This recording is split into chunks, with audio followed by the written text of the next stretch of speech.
Welcome to Poirot's Mysteries, exploring the brilliance of Hercule Poirot's detective work.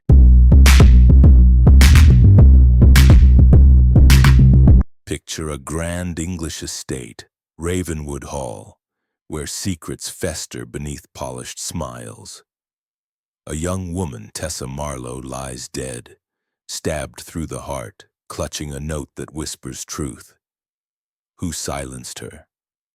Was it the sullen heir, the charming solicitor, or the trembling servant hiding a dark past? Hercule Poirot, with his little gray cells, steps into a web of lies, blackmail, and a murder from years ago. Will he unravel the killer's game before another truth is buried? Listen as the shadows of Ravenwood reveal their deadly secrets. Chapter 1. The Uneasy Harmony of Ravenwood Hall. In the late summer of 1968, the air over Ravenwood Hall carried a curious blend of honeysuckle and disquiet.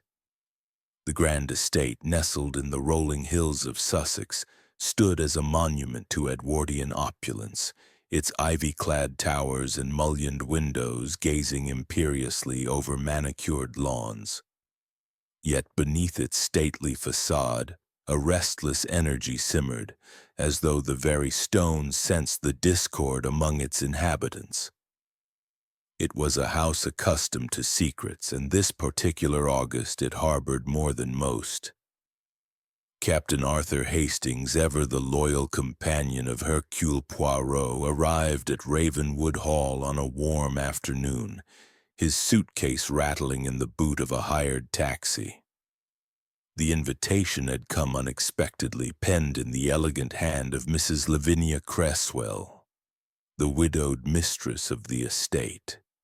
She had written of a delicate matter requiring discretion, hinting at tensions among her house guests. Hastings, ever susceptible to the allure of a mystery, had persuaded Poirot to join him, though the little Belgian detective had been reluctant, citing a preference for the orderly calm of his London flat. As the taxi crunched along the gravel drive, Hastings surveyed the scene. The hall loomed ahead, its golden stone glowing in the sunlight. To the left, a croquet lawn stretched toward a copse of oaks where a young woman in a flowing paisley dress twirled absent-mindedly, her auburn hair catching the breeze.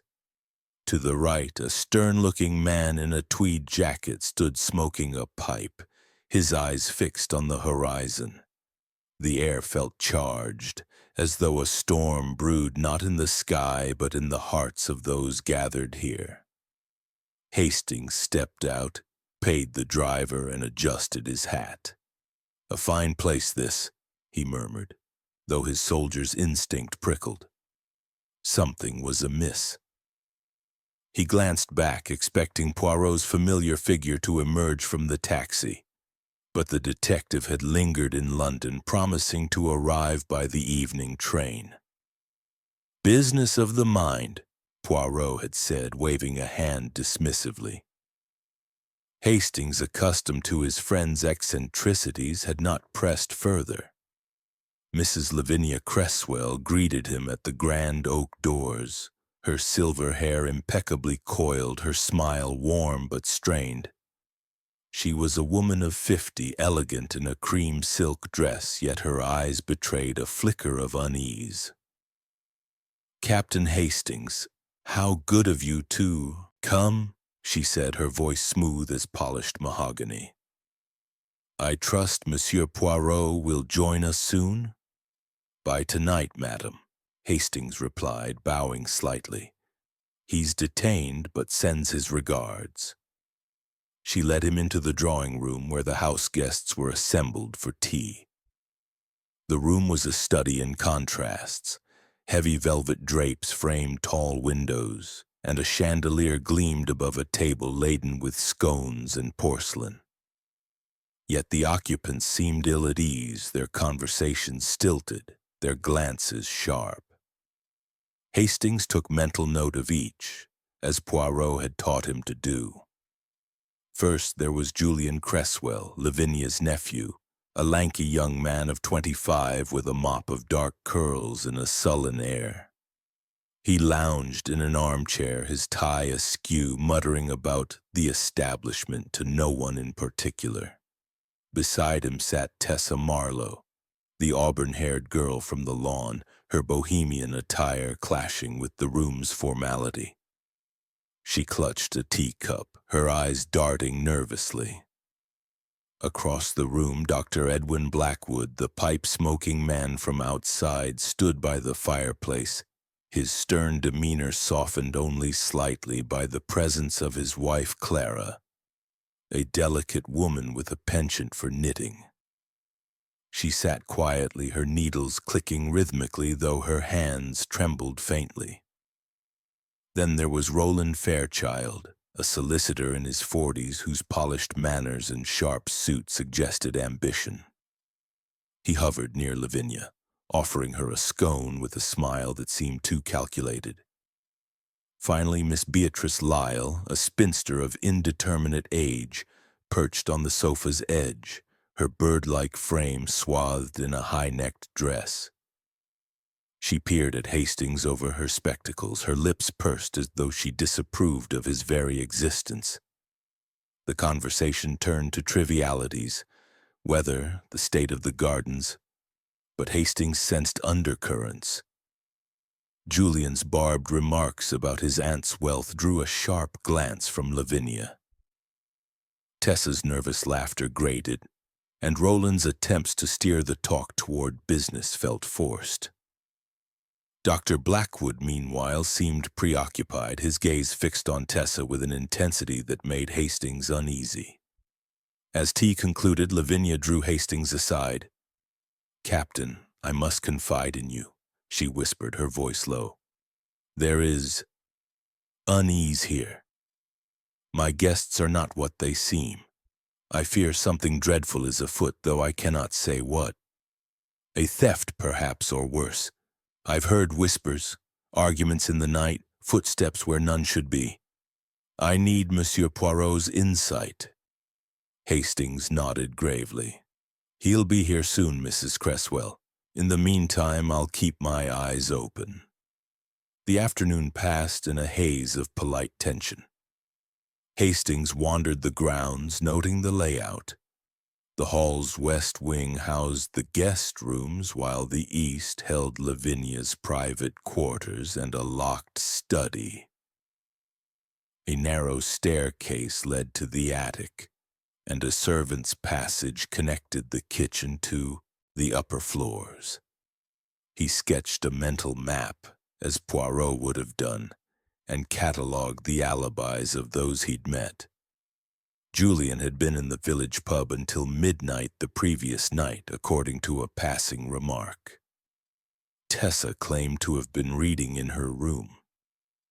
Dr. Blackwood and Clara had taken a late walk, while Roland and Beatrice had retired early. The servants, Mrs. Agnes, the housekeeper, and Tom, the young footman, seemed loyal but evasive.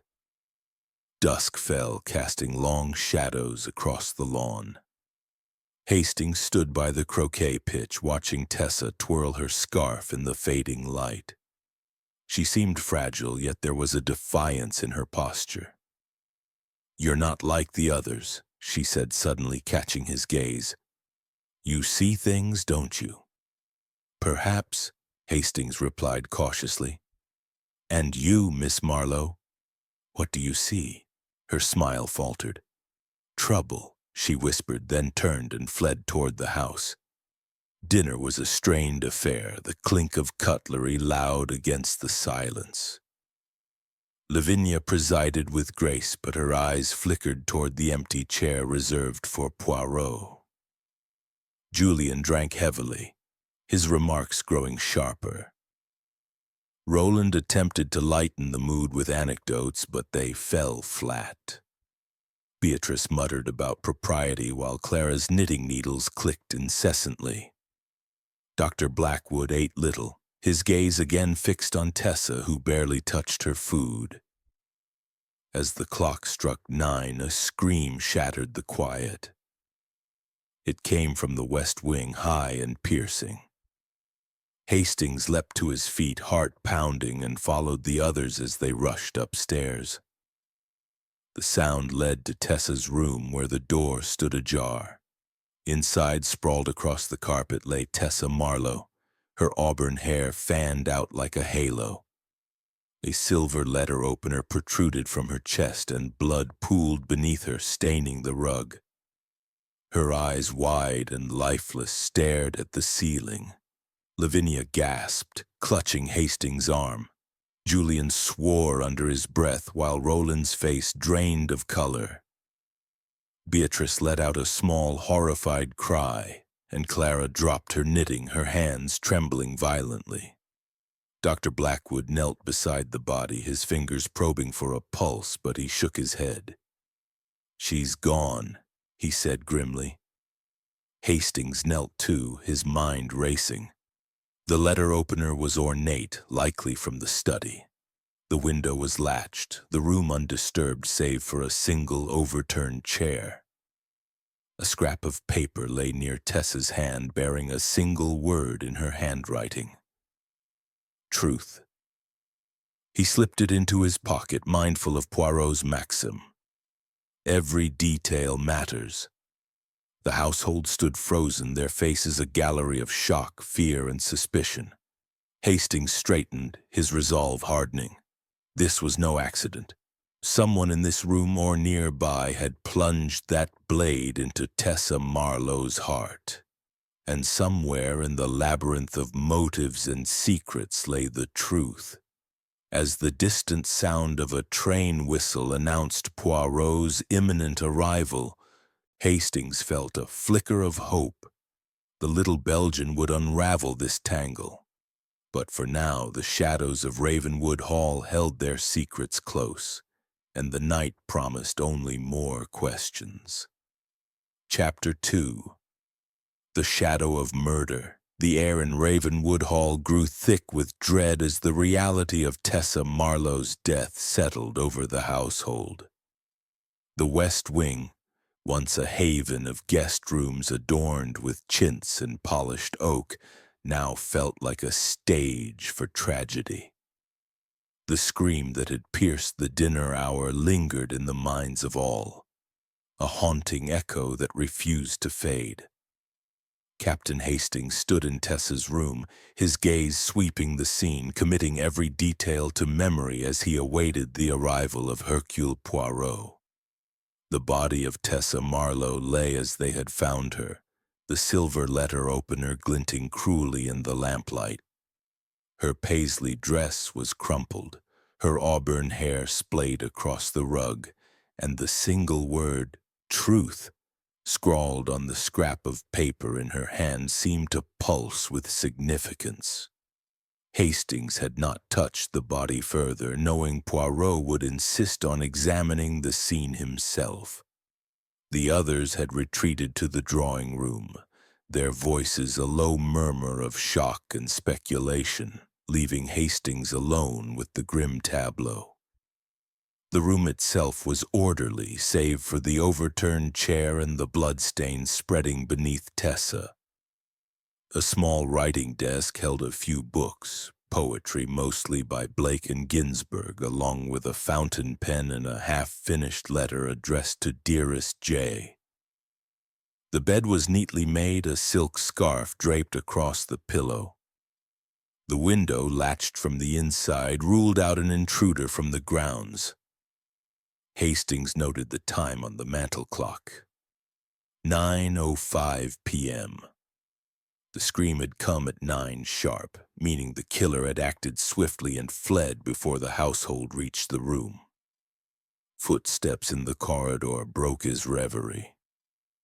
Mrs. Agnes, the housekeeper, appeared, her face pale but composed.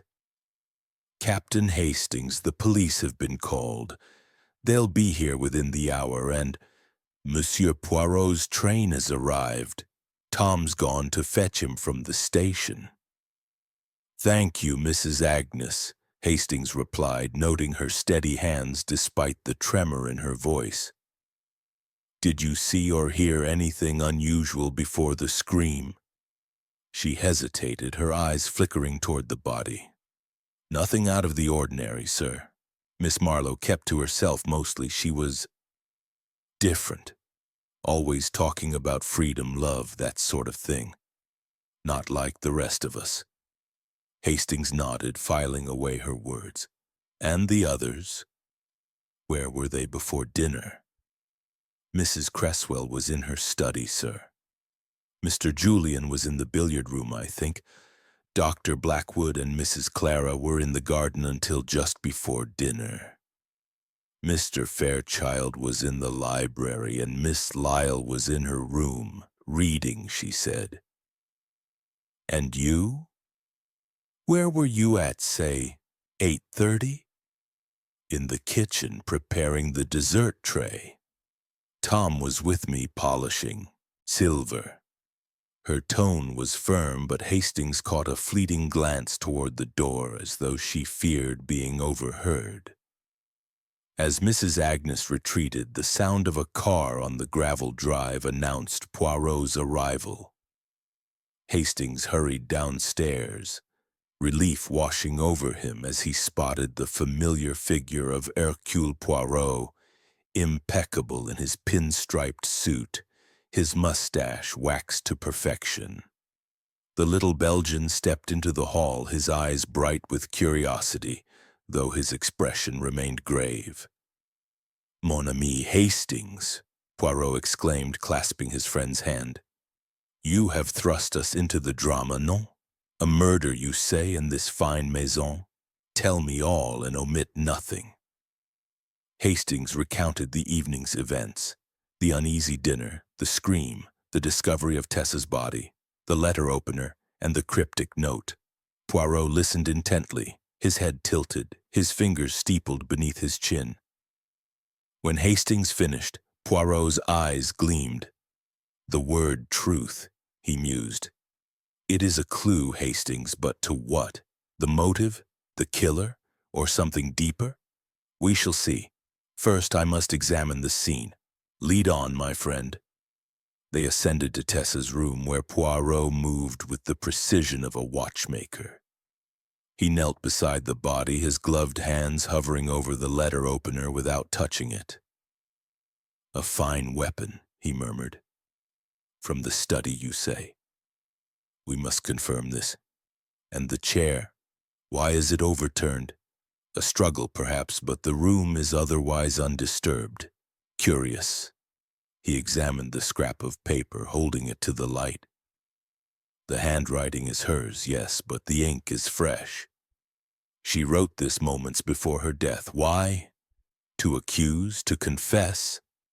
He pocketed the note, then turned to the desk, inspecting the letter to Dearest J. "This J, Julian, perhaps? Or another? We must learn more of Mademoiselle Marlowe's connections." Poirot's gaze swept the room, lingering on the latched window, the books, the scarf. He paused at the mantel clock, tapping it lightly. 9 o'clock, it says, yet the scream was at 9 and the body was still warm. The clock is correct, I presume. Hastings nodded. I checked it against my watch. Bon, then the murder was immediate. The killer did not linger. Poirot straightened, his expression unreadable. Now let us meet these suspects. For suspects they all are until proven otherwise. In the drawing room the household awaited, their faces a gallery of unease. Lavinia stood by the fireplace, her hands clasped tightly. Julian slouched in a corner, a glass of brandy in hand. Roland Fairchild paced, his polished demeanor fraying. Dr. Blackwood and Clara sat close, her knitting abandoned, while Beatrice Lyle clutched a handkerchief, her eyes darting nervously. The air was heavy with unspoken accusations. Poirot introduced himself with a small bow. Mesdames et messieurs, I am Hercule Poirot, and I am here to uncover the truth of this tragic affair. A young woman lies dead, and one among you or nearby knows why. I ask for your cooperation. Tell me, who saw Mademoiselle Marlowe last before the scream? A tense silence followed. Lavinia spoke first. I saw her at dinner, Monsieur Poirot. She was quiet, nervous. She excused herself just before 9, saying she felt unwell. Julian snorted. Unwell? She was always dramatic, probably off writing poetry or some nonsense. Poirot's eyes narrowed. And you, Monsieur Julian? Where were you at 9 o'clock? In the billiard room, Julian said sullenly. Alone. I heard the scream and ran upstairs with the others. And you, doctor? Blackwood? Poirot turned to the physician, who shifted uncomfortably. Clara and I were in the library discussing a medical matter. We heard the scream and came at once. Clara nodded, her voice barely audible. It's true. We were together. Roland Fairchild cleared his throat. I was in the study reviewing some papers for Mrs. Cresswell. I heard the scream and joined the others. Beatrice Lyle's voice was sharp. I was in my room reading. I heard nothing until the scream. This house has become a den of iniquity. Poirot's smile was polite but piercing. Merci. And the servants? Mrs. Agnes, hovering at the door, repeated her earlier account. She and Tom were in the kitchen. Tom, a lanky youth, nodded vigorously, though his eyes avoided Poirot's. The detective clapped his hands. Very well. Each of you has an alibi, yet one of you lies. Or perhaps more. I will speak with you all again, but for now I ask that no one leaves this house. The police will arrive soon, but it is Hercule Poirot who will find the truth. As the group dispersed, Hastings caught Poirot's arm. What do you make of it, old chap? Everyone claims to be elsewhere, but someone was in that room. Poirot's eyes twinkled. Indeed, Hastings. The alibis, they are too neat, too convenient. And this word truth, it is the key.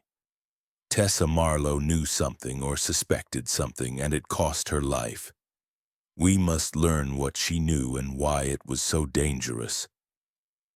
The police arrived shortly after, a gruff inspector named Hargreaves taking charge. He examined the body, confirmed the time of death, and declared the letter opener the murder weapon. Looks like a crime of passion, he said. That girl was trouble from what I hear. Probably crossed the wrong person. Poirot's mustache twitched. Passion, Inspector? Perhaps.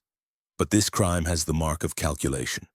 The weapon, the note, the locked room, all are deliberate. You will find, I think, that Hercule Poirot sees what others do not. As the police cordoned off the room, Poirot drew Hastings aside. Tomorrow we begin in earnest. Observe, Hastings. Watch their eyes, their hands, their lies. The truth is here, hidden in the shadows of Ravenwood Hall. The night deepened, and the house seemed to hold its breath, as though waiting for the next act in this deadly drama. Chapter 3. The arrival of Poirot's method. The morning sun crept through the heavy drapes of Ravenwood Hall, casting long, uncertain shadows across the oak-paneled dining room. The household gathered for breakfast, but the clink of cutlery was subdued, the air thick with the weight of Tessa Marlowe's murder. Captain Hastings sat at the table, his eyes scanning the faces of the assembled guests, each marked by sleeplessness and suspicion. Hercule Poirot, however, was conspicuously absent, having risen early to examine the crime scene in solitude.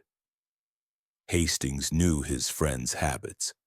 The little Belgian preferred to begin with the physical evidence, letting his little gray cells weave order from chaos. The previous night's chaos had not abated. Inspector Hargreaves and his constables had sealed Tessa's room, taken statements, and removed the body for examination, but their presence only heightened the tension. Lavinia Cresswell presided over breakfast with a strained smile, her silver hair immaculate despite the dark circles beneath her eyes. Julian Cresswell slouched over his coffee, his sullen demeanor unchanged. Roland Fairchild, the solicitor, buttered his toast with precision, though his glances toward Lavinia betrayed unease. Dr. Edwin Blackwood and his wife Clara sat close, her knitting needles silent for once. Beatrice Lyle, prim and disapproving, sipped tea and muttered about the decline of morality. The servants, Mrs. Agnes and Tom, moved silently, their faces carefully neutral. Hastings sipped his tea, recalling Poirot's parting words from the night before. "Observe, Hastings. The truth lies not only in what is said, but in what is not." He noted the small details. Julian's trembling hand as he reached for a cigarette, Clara's nervous glance at her husband, Roland's forced cheerfulness. Each seemed to carry a private burden, a secret held close in the wake of murder. The door swung open and Poirot entered, his small frame radiating authority. His suit was pristine, his moustache a perfect crescent, and his eyes sparkled with purpose. "Bonjour, mes amis," he said, taking a seat. "A tragic morning, non? But the mind of Hercule Poirot is clear, and the path to truth begins now." Lavinia inclined her head. "Monsieur Poirot, we are grateful for your presence. This horror has shaken us all. Have you found anything?" Poirot's smile was enigmatic. "The crime scene, Madame Cresswell, speaks loudly but in whispers. I have examined the room, the weapon, the note. Each tells a story, but the stories do not yet align. Tell me, who among you knew Mademoiselle Marlowe best?" A heavy silence fell.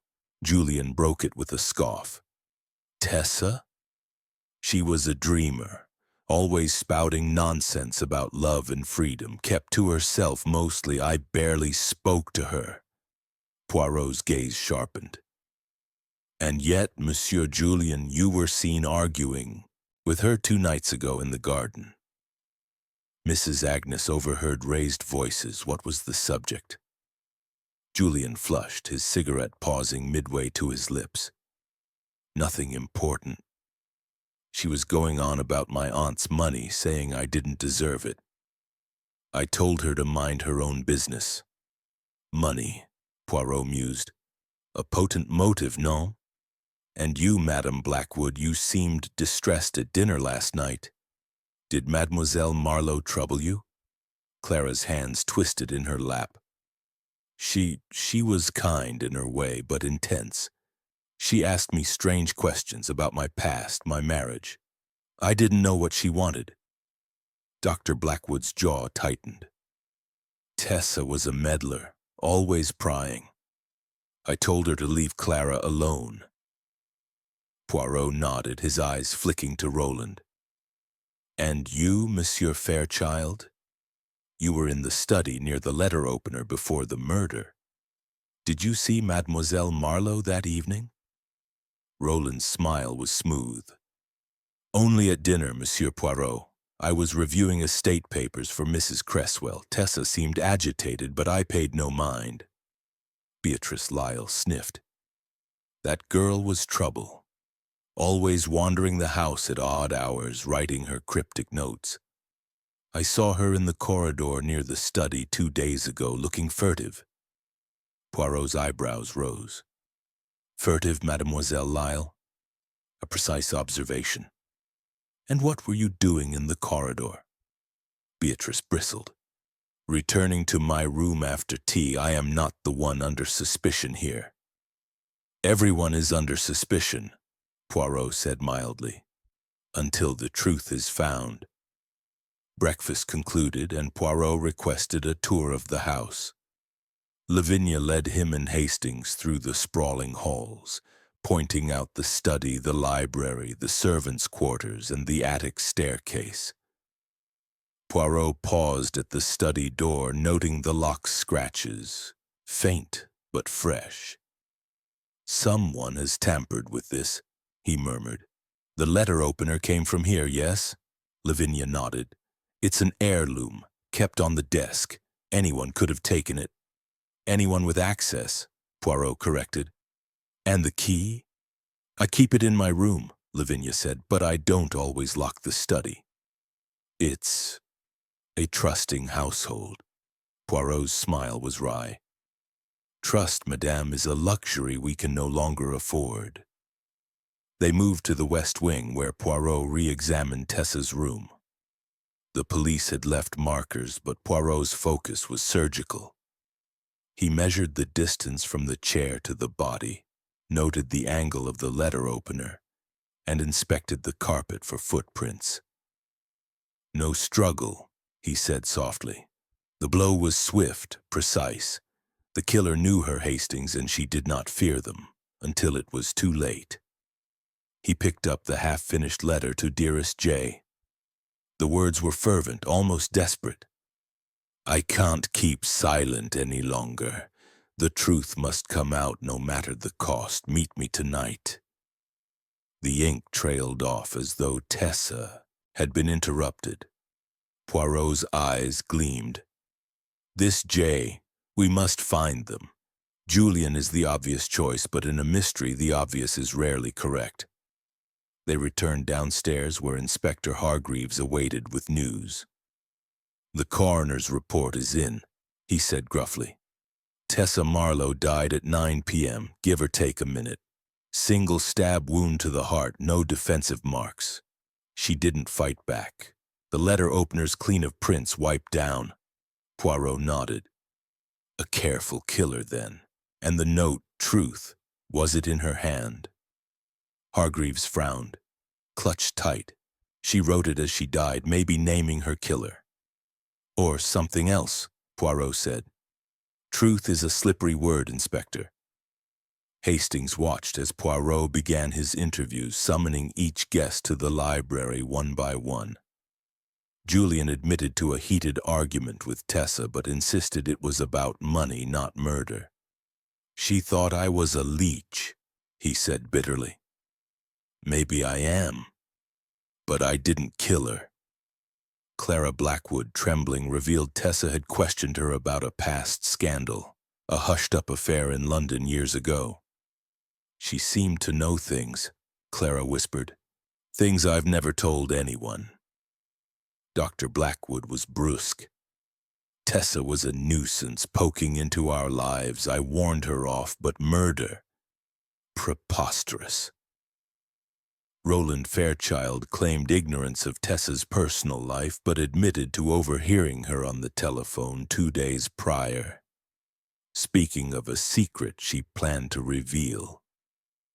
Beatrice Lyle, indignant, called Tessa a modern hussy who'd been sneaking into the study at night, though she refused to elaborate. Mrs. Agnes and Tom reiterated their kitchen alibi, but Tom's nervous fidgeting caught Poirot's eye. "You polished silver for an hour, Monsieur Tom?" Poirot asked. "A long time for such a task." Tom flushed. "I like to be thorough, sir."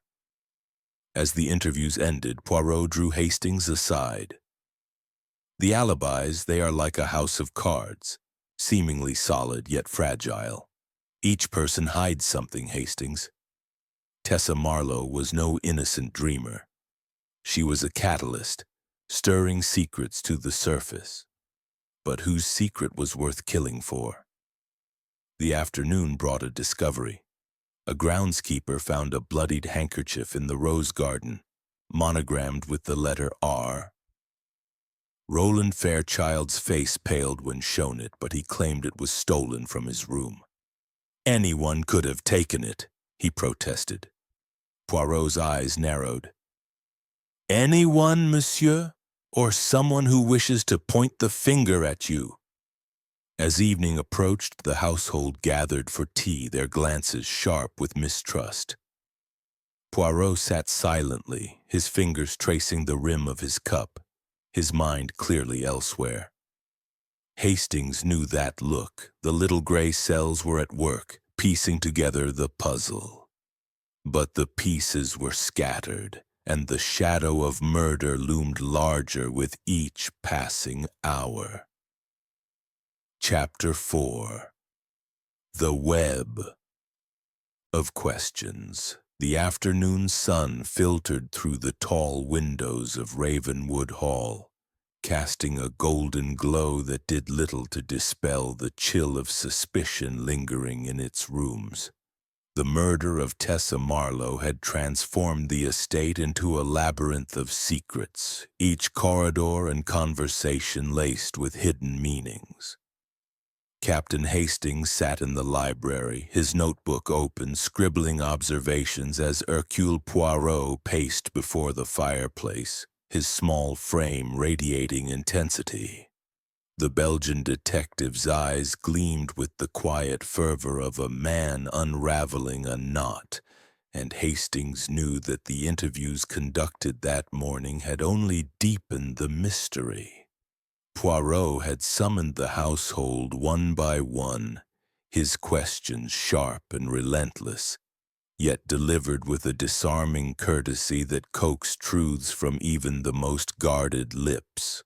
Now, as the clock struck 2, he prepared to probe further, his mind sifting through the tangle of alibis, motives, and half-truths. Hastings, ever the faithful chronicler, marveled at Poirot's ability to see beyond the surface, to detect the flicker of guilt in a glance or the lie in a pause. "Mon ami," Poirot said, pausing his pacing to fix Hastings with a keen look, "the murder of Mademoiselle Marlowe is not a crime of impulse, despite what Inspector Hargreaves believes. It is a tapestry woven with care. The letter opener, the note, the locked room, these are threads, and we must follow each to its source." Hastings nodded, glancing at his notes. "Everyone claims to have been elsewhere, Poirot, but someone was in that room at 9 o'clock. The handkerchief with do you think it points to Roland Fairchild?" Poirot's mustache twitched. "The handkerchief is a clue, yes, but too obvious, no? A killer who wipes a weapon clean does not leave a monogrammed cloth in the garden. It is a plant, perhaps, to mislead. We must look deeper into the hearts of these people." Their conversation was interrupted by a knock. Mrs. Agnes entered, her apron pristine despite the morning's turmoil. "Monsieur Poirot, you asked to see the household accounts. I've brought the ledger from the study." "Merci, Madame Agnes," Poirot said, taking the leather-bound book.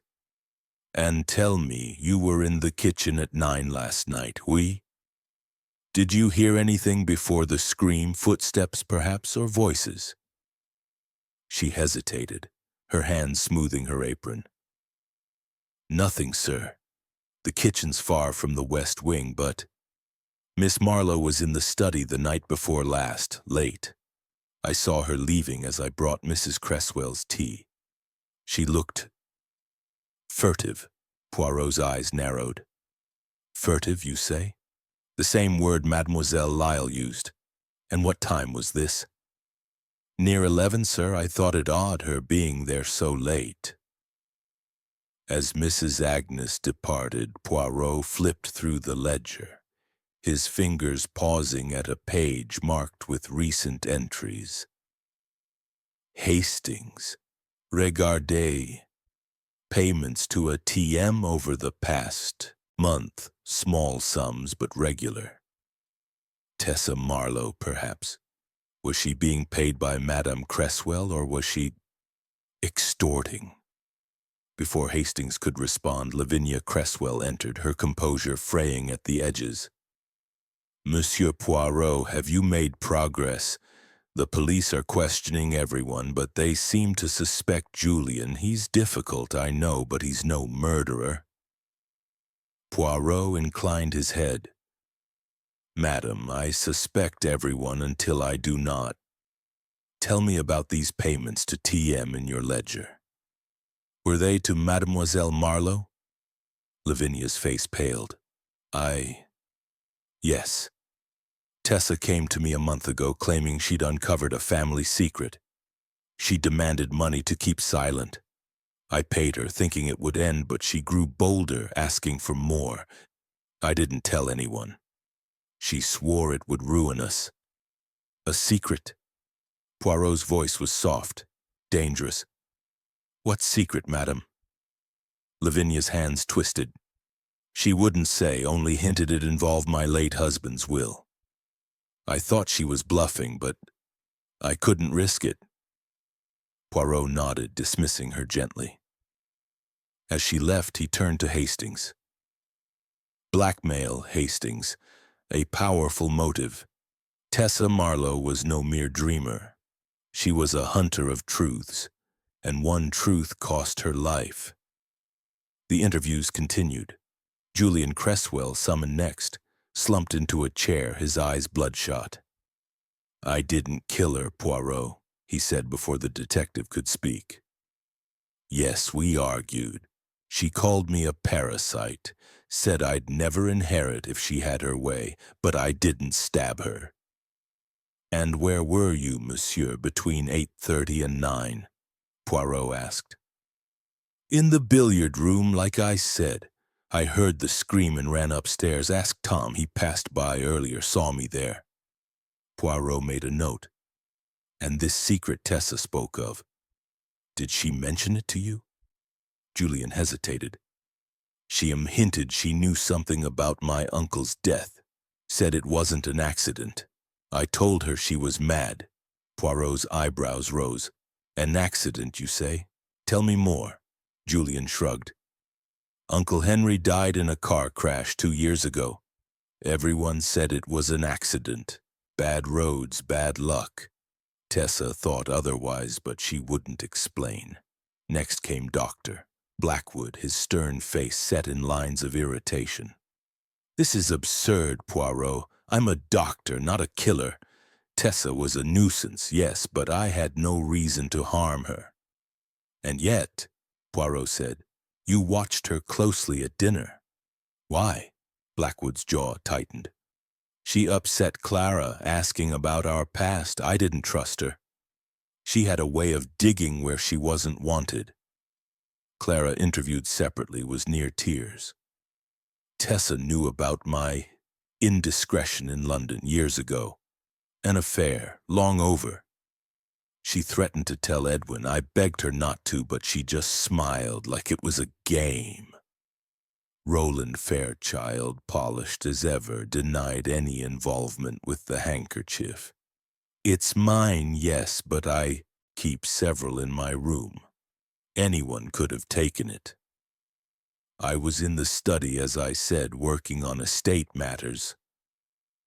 Beatrice Lyle, her lips pursed, admitted to seeing Tessa near the study, but insisted she knew nothing of her plans. She was a reckless girl, always scribbling in that notebook of hers. I told her to respect boundaries, but she laughed at me. The notebook piqued Poirot's interest. He returned to Tessa's room, Hastings in tow, and searched the desk. Hidden beneath a poetry book was a small leather journal, its pages filled with cryptic notes. J, money or blood. C, hiding pain. R, too smooth. B, knows more than she says. One entry, dated the day before her death, read, The will is the key. Must confront tonight. Poirot's eyes gleamed. This journal, Hastings, it is a map of her suspicions. She believed someone here altered or concealed a will, perhaps Monsieur Cresswell's. And this J, Julian, or another? We must find out. As evening fell, Poirot gathered the household in the drawing room, his presence commanding silence. Mesdames et messieurs, he began. Mademoiselle Marlowe was killed because she knew too much. She wrote of a will, a secret, a truth. Someone in this room feared her knowledge. I ask you now, what do you know of Monsieur Henri Cresswell's will? The question hung in the air. Lavinia's face drained of color. Julian swore under his breath. Roland's smile faltered and Beatrice clutched her handkerchief. Clara's eyes darted to her husband, who remained impassive. Inspector Hargreaves, observing from the corner, scoffed. "You're stirring them up, Poirot." "My money's on the nephew. Motive, opportunity, and a bad temper." Poirot's smile was serene. "Patience, Inspector. The truth is not so hasty. Tonight we watch. Tomorrow we dig deeper."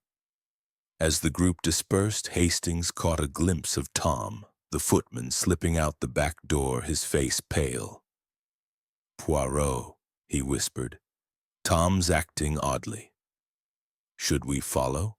Poirot shook his head. "Not yet, mon ami. Let him run. The guilty always reveal themselves in time. For now we study this journal, this will, this word, truth. The web tightens, Hastings, and soon the spider will show itself."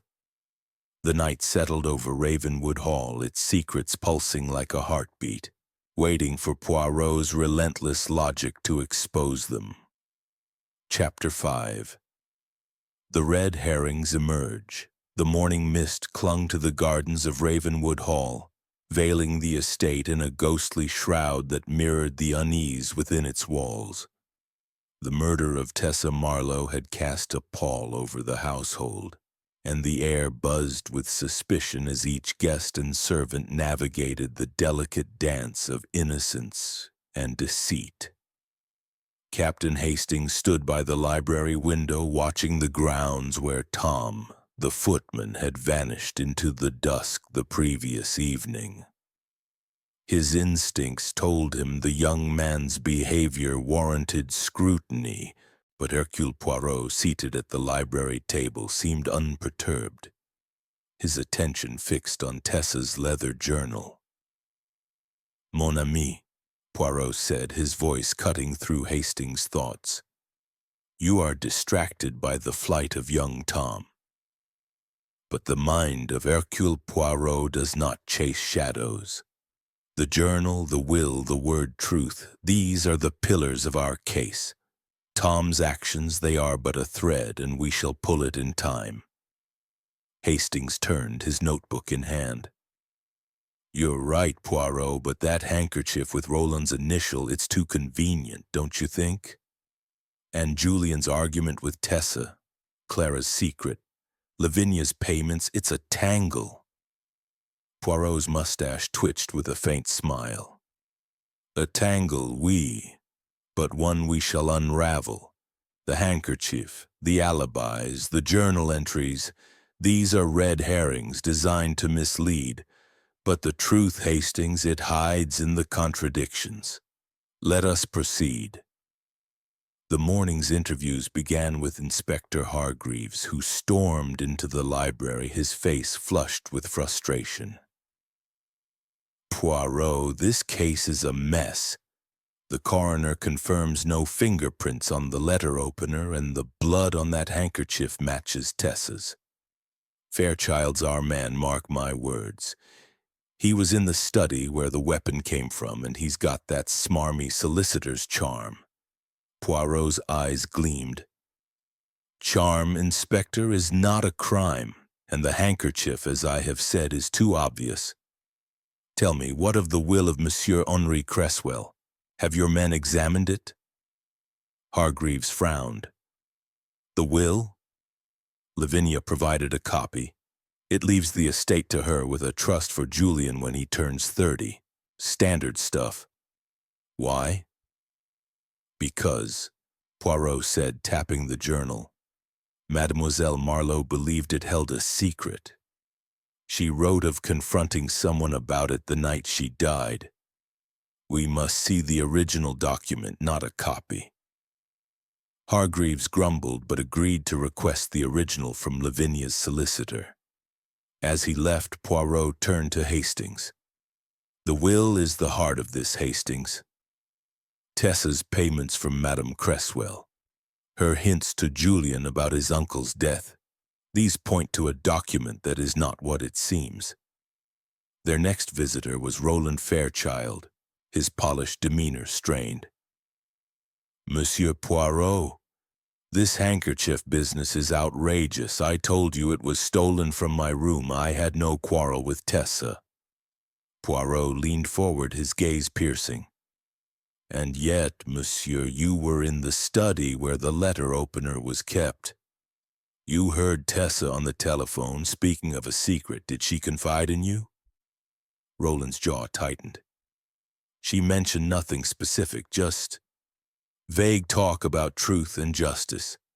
I thought it was her usual nonsense." "And the will?" Poirot pressed. "You handle Madame Cresswell's legal affairs. Did Tessa ask about it?" Roland hesitated, a flicker of unease crossing his face. "She asked once in passing about Henry's estate. I told her it was none of her concern. She dropped it." Poirot nodded, dismissing him. "He knows more than he says, Hastings. His smoothness is a mask, but it slips." Next came Julian, his eyes bloodshot from lack of sleep or too much brandy. "Look, Poirot, I know how it looks. Tessa and I fought, but I didn't kill her. She was always poking into things. My uncle's crash, the will, my aunt's money. She thought she was some kind of crusader." Poirot's voice was soft. "And what did she say of the crash, Monsieur Julian?" Julian shrugged. "She said it wasn't an accident. Claimed someone tampered with the car, but she had no proof. I told her to stop stirring trouble." "Did she name a suspect?" Poirot asked. "Number just said she'd find out the truth no matter what." Julian's voice cracked and he looked away. As Julian left, Hastings frowned. "Poirot, do you think Tessa's death is tied to Henry Cresswell's crash? It's been 2 years. Surely an accident." Poirot's eyes narrowed. "An accident, Hastings? Or a murder disguised? We must learn more of this crash. And we must find this J from her letter." The interviews continued. Clara Blackwood, trembling, admitted Tessa had threatened to expose her affair to Dr. Blackwood. "I begged her not to," Clara whispered. "She said she'd keep quiet if I helped her with something. But she never explained what." Dr. Blackwood, summoned next, was curt. "Tessa was a blackmailer, plain and simple. She preyed on Clara's fears. I'd have confronted her myself, but I didn't kill her." Beatrice Lyle, her lips pursed, claimed Tessa had been snooping in the study, possibly stealing documents. "I saw her with papers one night," Beatrice said. "I told her to leave well alone, but she laughed." Mrs. Agnes and Tom repeated their kitchen alibi, but Tom's nervousness was palpable. When Poirot asked about his late-night errands, Tom stammered, "Just fetching wood for the fire, sir." As the interviews ended, Poirot and Hastings returned to Tessa's room, where the police had finished their sweep. Poirot examined the desk, finding a hidden compartment beneath a drawer. Inside was a single key, small and ornate, with no label. "A key, Hastings," Poirot said, holding it to the light. "To what? The study? A safe? Or something else?" They moved to the study, where the scratches on the lock caught Poirot's eye again. The key fit perfectly, but the lock turned smoothly, suggesting frequent use. Inside, the desk was orderly, but a drawer contained a torn photograph of Henry Cresswell's car, its brake lines faintly visible. Poirot's fingers traced the tear. "Someone tried to destroy this, Hastings. Why? Because it shows evidence of tampering?" The afternoon brought a new discovery. A groundskeeper reported finding a burned scrap of paper in the garden near the rose bushes, where the handkerchief was found. The fragment bore a single word in Tessa's handwriting: will. Poirot's eyes gleamed. Another clue, Hastings. She was obsessed with this will. We must see it. Lavinia, when questioned, produced the original will delivered by her solicitor. It named her as the primary beneficiary, with Julian receiving a trust at 30. But Poirot's scrutiny revealed a faint watermark suggesting an older draft. "This is not the first version," he said. "There was another, perhaps one Tessa found." As evening fell, Inspector Hargreaves cornered Poirot. "We've got a witness. A villager who saw Julian near the hall at 8:45, not in the billiard room." "He's lying, Poirot. I'm arresting him." Poirot raised a hand. "Patience, Inspector. Monsieur Julian may lie, but the killer is cleverer than that. The handkerchief, the burned paper, the alibis, these are red herrings meant to distract. Arrest Julian if you must, but the truth lies elsewhere." Hargreaves stormed off, and Poirot turned to Hastings. "The net tightens, mon ami. Tessa Marlowe was killed to silence her knowledge of the will or the crash, or both. Tonight we watch. Someone will slip, and Hercule Poirot will be there to see it." The household gathered for dinner, their faces taut with fear and mistrust. Julian, pale after Hargreaves' accusation, drank heavily. Roland's charm seemed forced. Clara's hands shook, and Beatrice muttered prayers. Lavinia, ever the hostess, maintained a fragile calm, but her eyes betrayed her dread. As the meal ended, a crash echoed from the study. Hastings and Poirot rushed to find the desk drawer open, papers scattered, and the photograph of Henry's car gone. Footsteps faded down the servants' passage, and Poirot's smile was grim. "The killer grows bold, Hastings, but boldness betrays. Tomorrow we close the trap." The night settled over Ravenwood Hall, its secrets stirring like specters, waiting for Poirot's relentless logic to bring them to light. Chapter 6. A clue in the details. The morning after the study's disturbance brought a restless energy to Ravenwood Hall, as though the very walls whispered of secrets unearthed and truths concealed. The theft of the photograph of Henry Cresswell's car had sharpened the air with suspicion, and Captain Hastings felt the weight of the case pressing harder with each passing hour. The household moved through breakfast in near silence, their glances darting like arrows, each guest wary of the others. Hercule Poirot, however, seemed invigorated, his small frame bustling with purpose as he sipped his tisane and surveyed the room with eyes that missed nothing. "Mon ami," Poirot said to Hastings as they retired to the library, "last night's intrusion was no random act. The photograph was taken to hide evidence, perhaps of the tampering Mademoiselle Marlowe suspected in Monsieur Henri's crash. But the thief was careless, leaving chaos in their wake. This is to our advantage." Hastings frowned, his notebook open. "Careless, Poirot. They got away with the photograph, and Julian's in hot water with Hargreaves. Do you think he's behind it?" Poirot's mustache twitched. "Monsieur Julian is a convenient suspect, no? His lie about the billiard room, his argument with Tessa, it points to him. But the mind of Hercule Poirot sees beyond the obvious. The photograph, the journal, the key. These are the details that matter. Let us examine them." They began with the key found in Tessa's desk.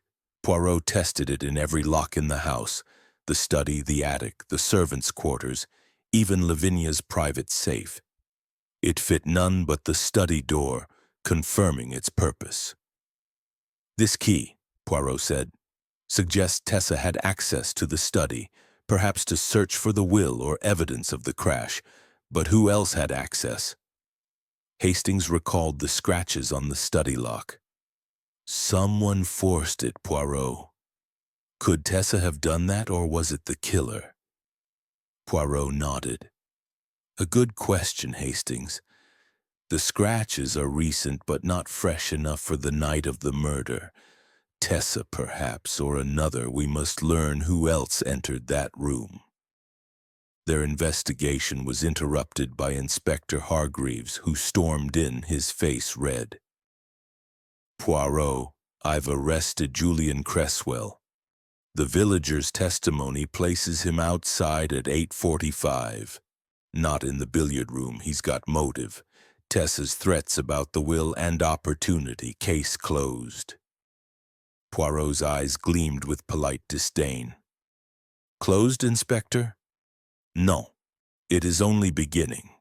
Monsieur Julien may lie, but the photograph's theft last night, while he was under your watch, suggests another hand at work. Release him, I beg, and let us observe. Hargreaves bristled but relented, muttering about fancy detective nonsense. As he left, Poirot turned to Hastings. The inspector is a bulldog, loyal but blind. We, however, see the subtle. Let us speak to the servants. Mrs. Agnes and Tom were summoned to the library. The housekeeper's composure held, but Tom's hands fidgeted, his eyes avoiding Poirot's. Madame Agnes, Poirot began, you saw Mademoiselle Marlowe leaving the study 2 nights before her death. Did you see anyone else there that night? Mrs. Agnes shook her head. No, sir, the house was quiet. I only noticed Miss Marlowe because she was out of place. And you, Monsieur Tom? Poirot's voice was gentle but probing. You were seen leaving the house last night after the study was disturbed. Where did you go? Tom's face flushed. Just to the shed, sir. Needed a tool for the morning's work. I didn't go near the study. Poirot's smile was enigmatic. A tool at such an hour? Very well, but tell me, did you ever see Mademoiselle Marlowe with papers, perhaps from the study? Tom hesitated, then nodded. Once, sir. A week ago she was in the hall holding a folder. She hid it when she saw me. As the servants left, Poirot's eyes narrowed. Tom knows more, Hastings. His nervousness betrays him. But is he a pawn or a player? We shall see. The next interview was with Lavinia Cresswell, who entered pale but composed. Monsieur Poirot, this theft from the study, it's dreadful. First Tessa, now this. What does it mean? It means, Madame, Poirot said, and that someone fears what Tessa knew. The photograph of your husband's car, why was it taken? Did it show evidence of tampering? Lavinia's hands trembled. I don't know. Henry's crash was ruled an accident. The brakes failed on a steep road. Tessa's talk of foul play, it was nonsense, surely. Poirot leaned forward. And yet she believed it enough to die for it. Tell me, Madame, who else knew of her suspicions? Lavinia hesitated. She spoke to Julian, I know. And I think she mentioned something to Roland about legal papers. I begged her to stop, but she was relentless. As Lavinia left, Poirot turned to the journal, rereading Tessa's cryptic entries. J. Money or blood? R. Too smooth. C. Hiding pain. A new entry caught his eye. The crash was no accident, proof in the study locked away. Hastings, Poirot said. Tessa believed she had evidence, perhaps in that photograph or the will. We must reconstruct her last hours. They pieced together a timeline. At 8 p.m., Tessa was at dinner, nervous and quiet. She excused herself at 8:50, claiming illness. The scream came at 9, and the body was found minutes later. The clock in her room read 9, and the coroner confirmed death at that hour.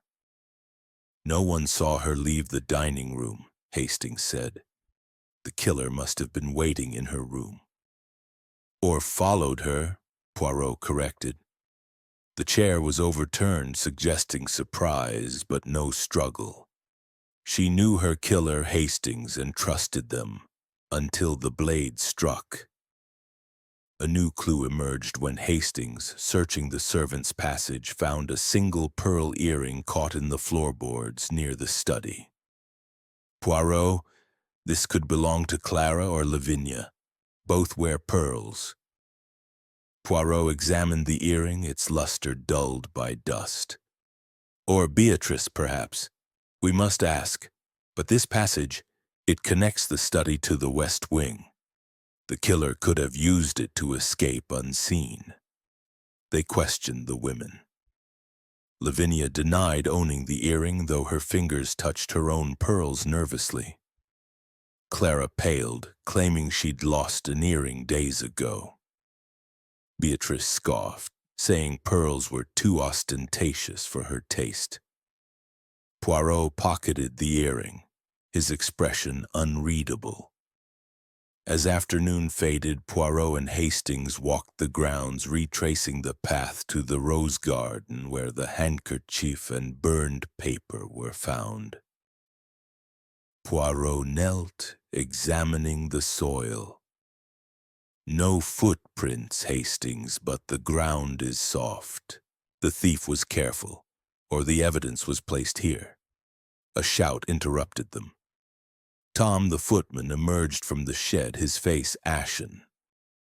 Monsieur Poirot, I found something in the shed, hidden in a sack. He held out a crumpled photograph, the missing image of Henry Cresswell's car, its brake lines clearly cut. Poirot's eyes gleamed. Merci, Monsieur Tom. This is most illuminating. But why did you search the shed today after avoiding it last night? Tom stammered. I heard noises there last night. Thought I'd check today. Poirot dismissed him, then turned to Hastings. The photograph returns, but not by chance. Someone placed it there, perhaps to shift blame. The killer plays a dangerous game, Hastings, but they underestimate Hercule Poirot. As dusk settled, the household gathered for tea, their faces etched with fear. Inspector Hargreaves, frustrated by Poirot's interference, muttered about charging Julian again. But Poirot's focus was elsewhere, his mind weaving the clues, the key, the earring, the photograph, the journal, into a pattern only he could see. Tomorrow, he whispered to Hastings, we tighten the net. The killer believes they have outwitted us, but the details, Hastings, they betray. Always they betray. The night closed over Ravenwood Hall, its secrets stirring, waiting for Poirot's relentless logic to pierce the darkness. Chapter 7. The lies begin to surface. The morning light filtered through the heavy drapes of Ravenwood Hall, casting a pale glow over a household teetering on the edge of revelation. The discovery of the photograph in the shed had intensified the atmosphere, each guest and servant moving with the cautious tread of those who know they are watched. Captain Hastings stood in the library, his notebook filled with scribbled timelines and clues, his mind wrestling with the tangled threads of Tessa Marlowe's murder. Hercule Poirot, seated at the desk with Tessa's journal open before him, radiated a quiet intensity, his fingers tracing the cryptic entries as though they held the key to the killer's identity. Mon ami, Poirot said, his voice low, the photograph of Monsieur Henri's car with its cut brake lines is no mere relic. It confirms Mademoiselle Marlowe's suspicions of foul play in his death.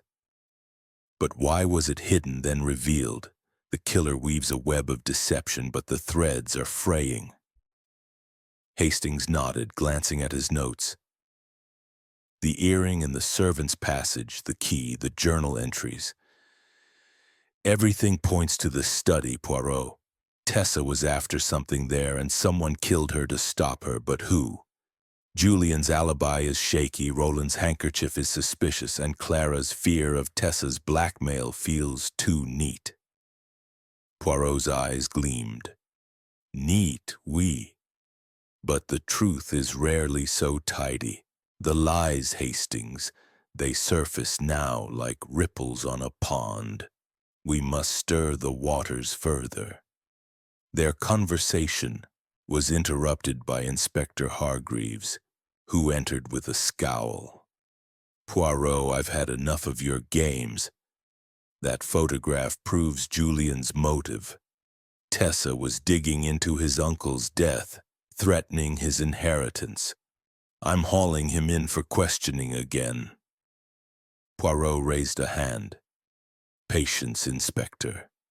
The photograph was placed in the shed, likely by another hand.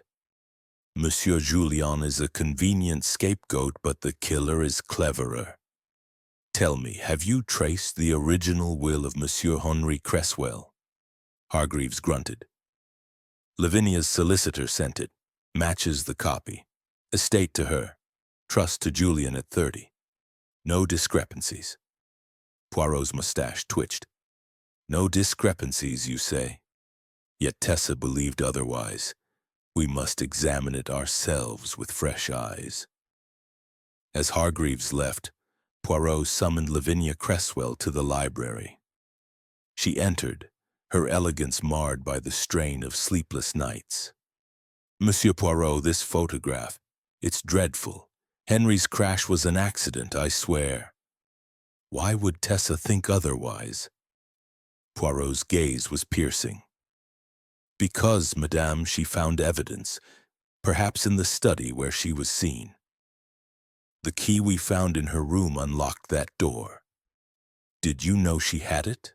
Lavinia's hands trembled. No, I keep a spare key in my room, but I never gave it to her. She must have taken it. And the payments to TM? Poirot pressed. You said she demanded money to keep a secret. Did she ever show you proof of her claims about the will or the crash? Lavinia shook her head. Only hints. She said she'd found papers that would change everything. I thought she was bluffing, but I paid to avoid scandal. As Lavinia left, Poirot turned to Hastings. She fears exposure, Hastings, but of what? A forged will? A murder disguised as an accident? We must probe deeper. The morning's interviews revealed cracks in the household's facade. Roland Fairchild, questioned about the handkerchief, grew defensive. I told you, Monsieur Poirot, it was stolen. I have no reason to harm Tessa. My work for Lavinia is purely professional. And yet, Poirot said, you overheard her on the telephone speaking of a secret.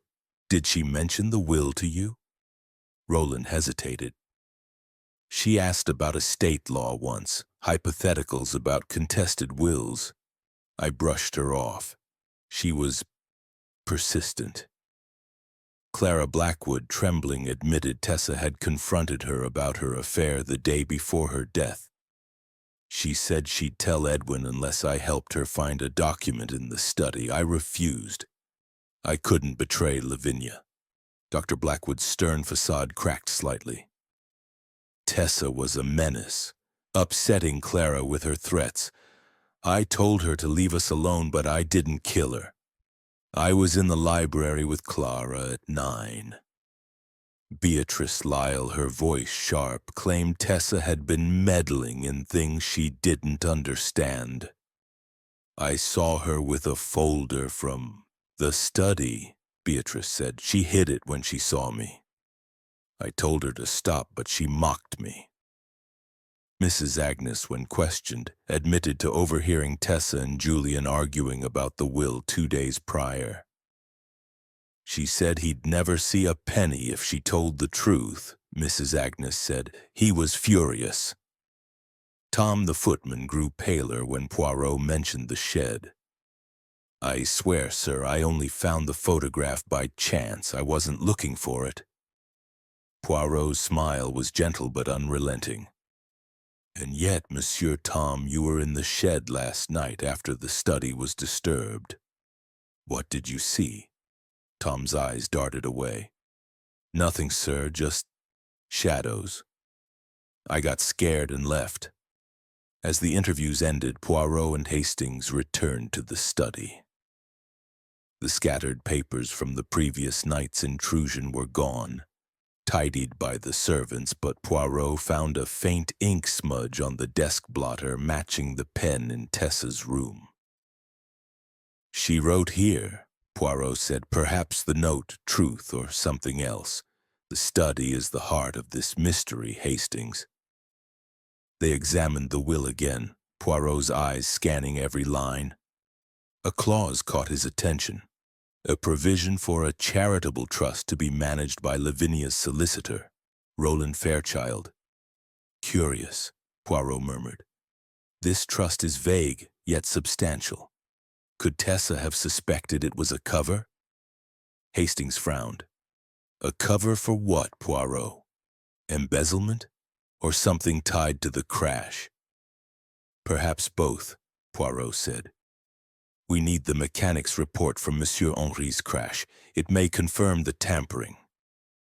A call to the local garage revealed the car had been scrapped, but the mechanic, an old man named Perkins, remembered it. Brake lines were cut clean, he told Poirot over the phone. I told the police, but they called it an accident. Pressure from above, I reckon. Poirot's eyes gleamed. Pressure, Hastings, from whom? Someone with influence, perhaps? As afternoon waned, a new discovery emerged. Hastings, exploring the servants' passage, found a hidden alcove behind a panel containing a crumpled letter in Tessa's handwriting. It read, To J. Meet me in my room at 9. We must expose the truth about the will and the crash. No more silence. Poirot's face lit with triumph. This, Hastings, is the spark that ignited her death. She planned to confront J. Julian or another. The killer acted to silence her. Dinner was a tense affair, the household barely touching their food. Julian, released but shaken, glared at Hargreaves. Roland's charm faltered, his eyes darting to Lavinia. Clara clung to her husband, while Beatrice muttered about divine retribution. Lavinia's hands shook as she poured tea, her composure crumbling.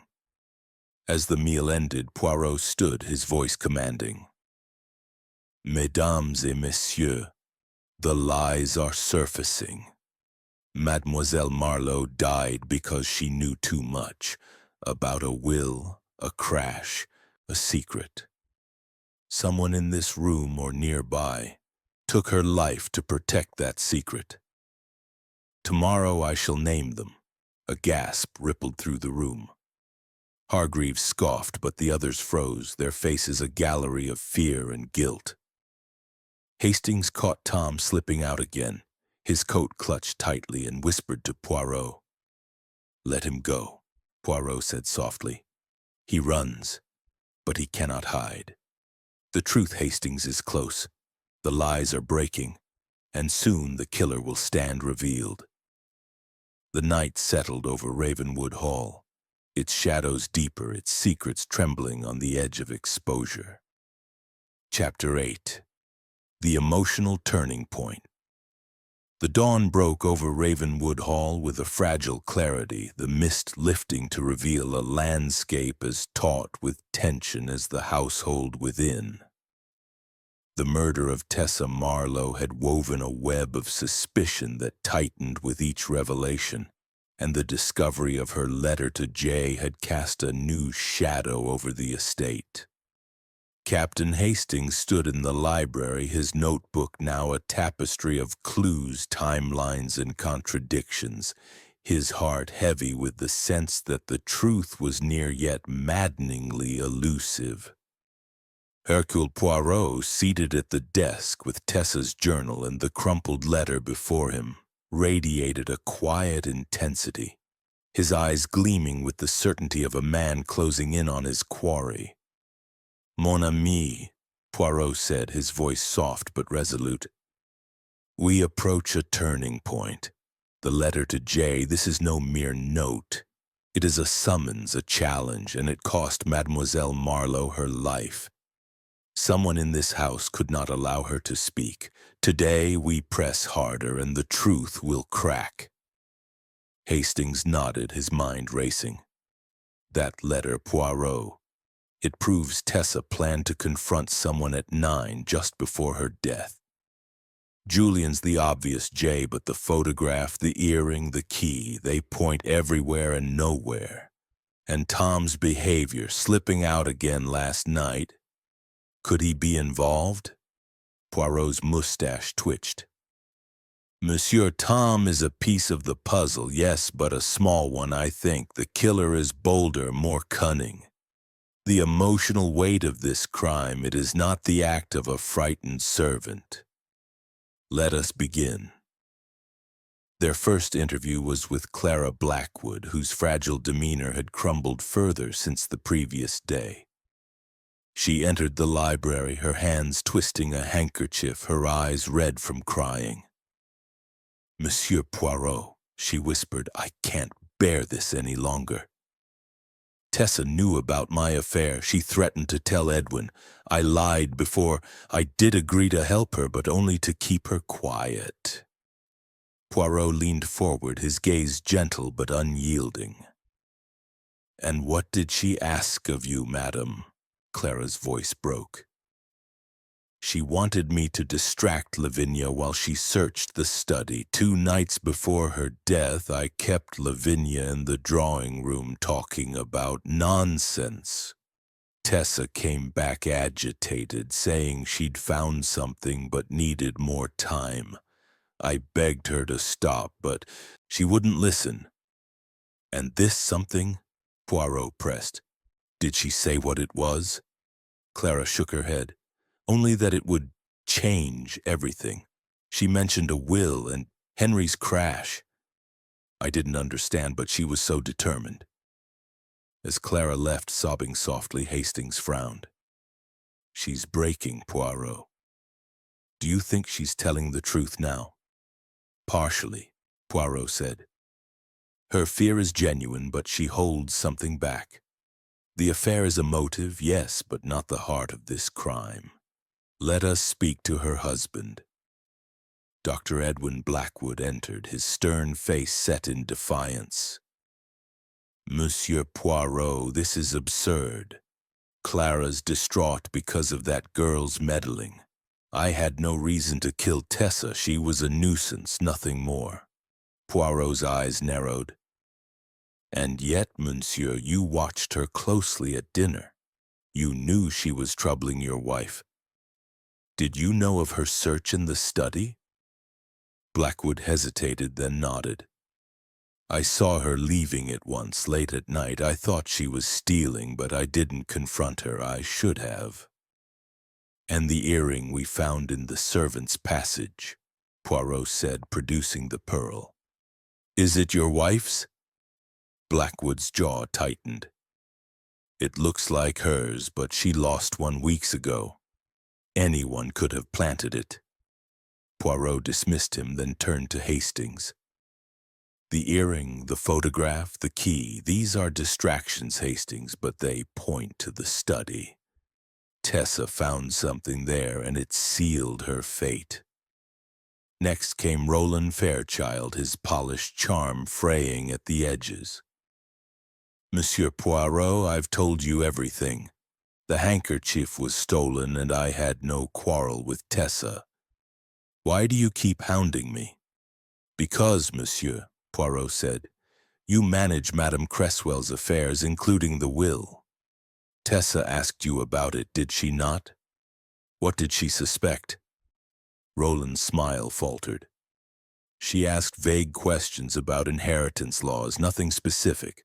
I told her to leave legal matters to me. She was pushy." "And the charitable trust in the will?" Poirot asked. It is substantial yet vague. Did Tessa question its purpose? Roland's eyes flickered. She hinted it was suspicious, but I assured her it was standard. She didn't believe me. As Roland left, Poirot's expression grew grim. He knows more, Hastings. The trust, it is a shadow hiding something. We must dig deeper. Beatrice Lyle, summoned next, was indignant. Monsieur Poirot, this house is a den of sin, and Tessa was at its heart. She was always scribbling in that journal, plotting against us all. I saw her with a letter addressed to someone, J, I think. She hid it when she saw me. Poirot's eyebrows rose. A letter, mademoiselle? When was this? 2 days before her death, Beatrice said.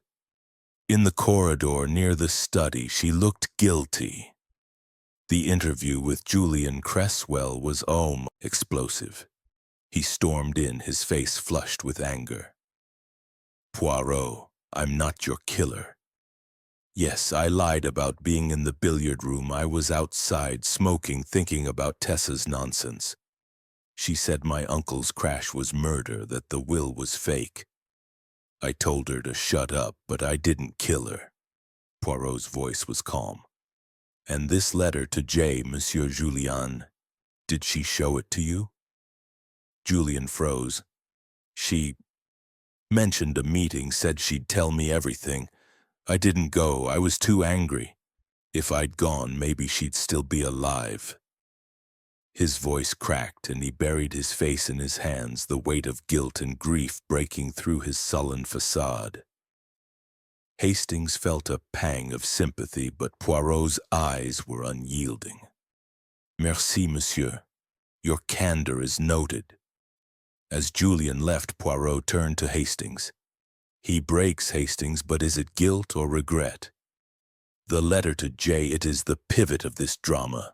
We must find who this J is. The afternoon brought a new discovery. Hastings, searching the attic, found a locked box hidden beneath a floorboard, its keyhole matching the one from Tessa's room. Inside was a single document, a draft of Henry Cresswell's will, dated a month before his death. It named Lavinia as beneficiary but included a codicil leaving a significant sum to a T.M. Tessa Marlowe. The final will lacked this codicil. Poirot's eyes gleamed. This, Hastings, is what Tessa found. She was named in an earlier will, then removed. Why, and by whom? They confronted Lavinia, who paled at the sight of the draft. I didn't know, she stammered. Henry never mentioned Tessa. Roland handled the final will. He said it was cleaner, simpler. I trusted him. Poirot's voice was soft but relentless. And did you know, madame, that Tessa believed your husband's crash was no accident? Lavinia's hands shook. She hinted as much, but I thought it was her imagination. Henry's death. It broke me. I couldn't bear to think it was murder. As evening fell, Poirot gathered the household in the drawing room, his presence commanding silence. Mesdames et messieurs, he said. Mademoiselle Marlowe died because she uncovered a truth about a will, a crash, a betrayal. Someone in this room altered Henry Cresswell's will, removing her name. Someone tampered with his car, causing his death. And someone killed Tessa to keep these secrets buried. I am close to the truth, and tomorrow I shall name the guilty. A collective gasp filled the room. Clara sobbed, Julian swore, Roland's face tightened, and Beatrice clutched her cross. Lavinia's eyes filled with tears while Dr. Blackwood remained impassive. Tom, serving tea, dropped a cup, his face ashen. Hastings whispered, Poirot, you've shaken them. But who is Jay, and who took the photograph? Poirot's smile was grim. Patience, Hastings. The emotional cracks are widening. The killer feels the pressure. and soon they will break. Tonight we watch. The night settled over Ravenwood Hall, its secrets trembling, poised for Poirot's relentless logic to shatter the facade. Chapter 9. The trap is set. The morning air at Ravenwood Hall carried a brittle edge, as though the estate itself sensed the tightening noose of Hercule Poirot's investigation. The discovery of the draft will, with its codicil naming Tessa Marlowe, had sent ripples of unease through the household, and the emotional cracks exposed the previous evening had left everyone on edge. Captain Hastings stood by the library window, his notebook brimming with details. The key, the earring, the photograph, the letter to Jay. Each a piece of a puzzle that seemed to shift with every revelation. Hercule Poirot, seated at the desk with the draft will and Tessa's journal before him, radiated a calm intensity, his eyes alight with the certainty of a man preparing to spring a trap. "Mon ami," Poirot said, his voice steady. "The killer is growing desperate. The theft of the photograph, the disturbance in the study, the lies. They are the acts of one who feels the walls closing in. Today we apply the pressure, and the guilty will betray themselves." Hastings nodded, his mind racing. "That codicil, Poirot, it changes everything. Tessa was set to inherit a fortune, then cut out. Whoever altered the will had motive to silence her. But Julian, Roland, Lavinia, everyone's tangled in this, and Jay. Could it be someone outside the house?" Poirot's mustache twitched. "An outsider, Hastings? Possible, but unlikely. The locked room, the letter opener, the servant's passage. These point to someone within Ravenwood Hall. The letter to Jay was a summons to her death. We must discover who answered it." Their conversation was interrupted by Inspector Hargreaves, who stormed in, his face a mask of frustration. "Poirot, this codicil business is a wild goose chase.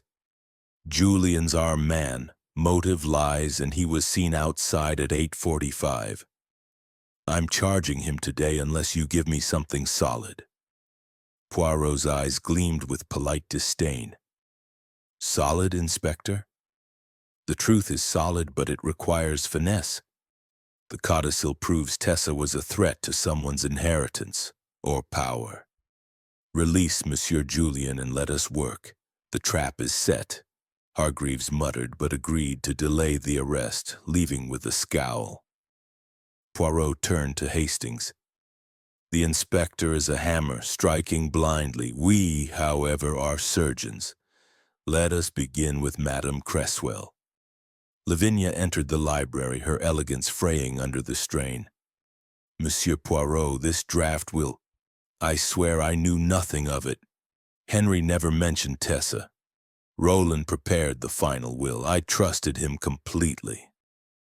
Poirot leaned forward, his gaze piercing. "And yet, Madame, Tessa believed the will was altered.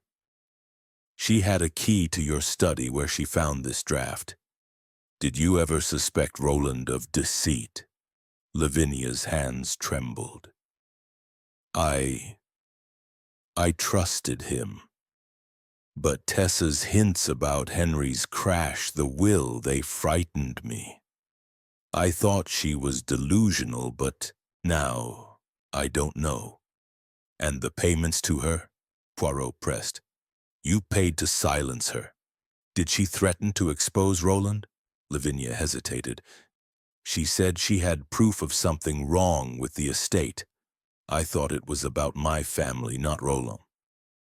As Lavinia left, Poirot murmured, "She is afraid, Hastings, but not only for herself. She protects someone or something." Next came Roland Fairchild, his polished demeanor cracking. "Monsieur Poirot, this codicil is nonsense. I drafted the final will as Henry instructed. Tessa was stirring trouble, nothing more." Poirot's voice was soft but relentless. And yet, monsieur, the charitable trust in the final will, vague yet substantial. Was it a cover for siphoning funds? Did Tessa suspect you? Roland's face tightened. She asked about the trust, yes, but I explained it was for local charities. She had no proof of anything. And the handkerchief? Poirot asked, producing the bloodied cloth. Yours, yet found in the garden. Stolen, you say? Exactly, Roland snapped. Someone's framing me. Poirot dismissed him, then turned to Hastings. He is too smooth, Hastings, but his confidence wavers. The trust is a key, perhaps to his motives. Clara Blackwood, trembling, admitted to helping Tessa distract Lavinia, but swore she knew nothing of the codicil. She said she'd found proof of a crime, Clara whispered. I thought she meant my affair, but now I think it was bigger. Dr. Blackwood, stern as ever, denied knowledge of the will, but admitted confronting Tessa about her effect on Clara. She was a blackmailer, he said. I warned her to stop, but I didn't kill her. Beatrice Lyle, indignant, claimed Tessa's snooping had endangered the household's honor. She was always in the study poking through papers. I told her it was sinful, but she laughed. The servants were next. Mrs. Agnes maintained her kitchen alibi, but Tom's nervousness peaked when Poirot mentioned the shed.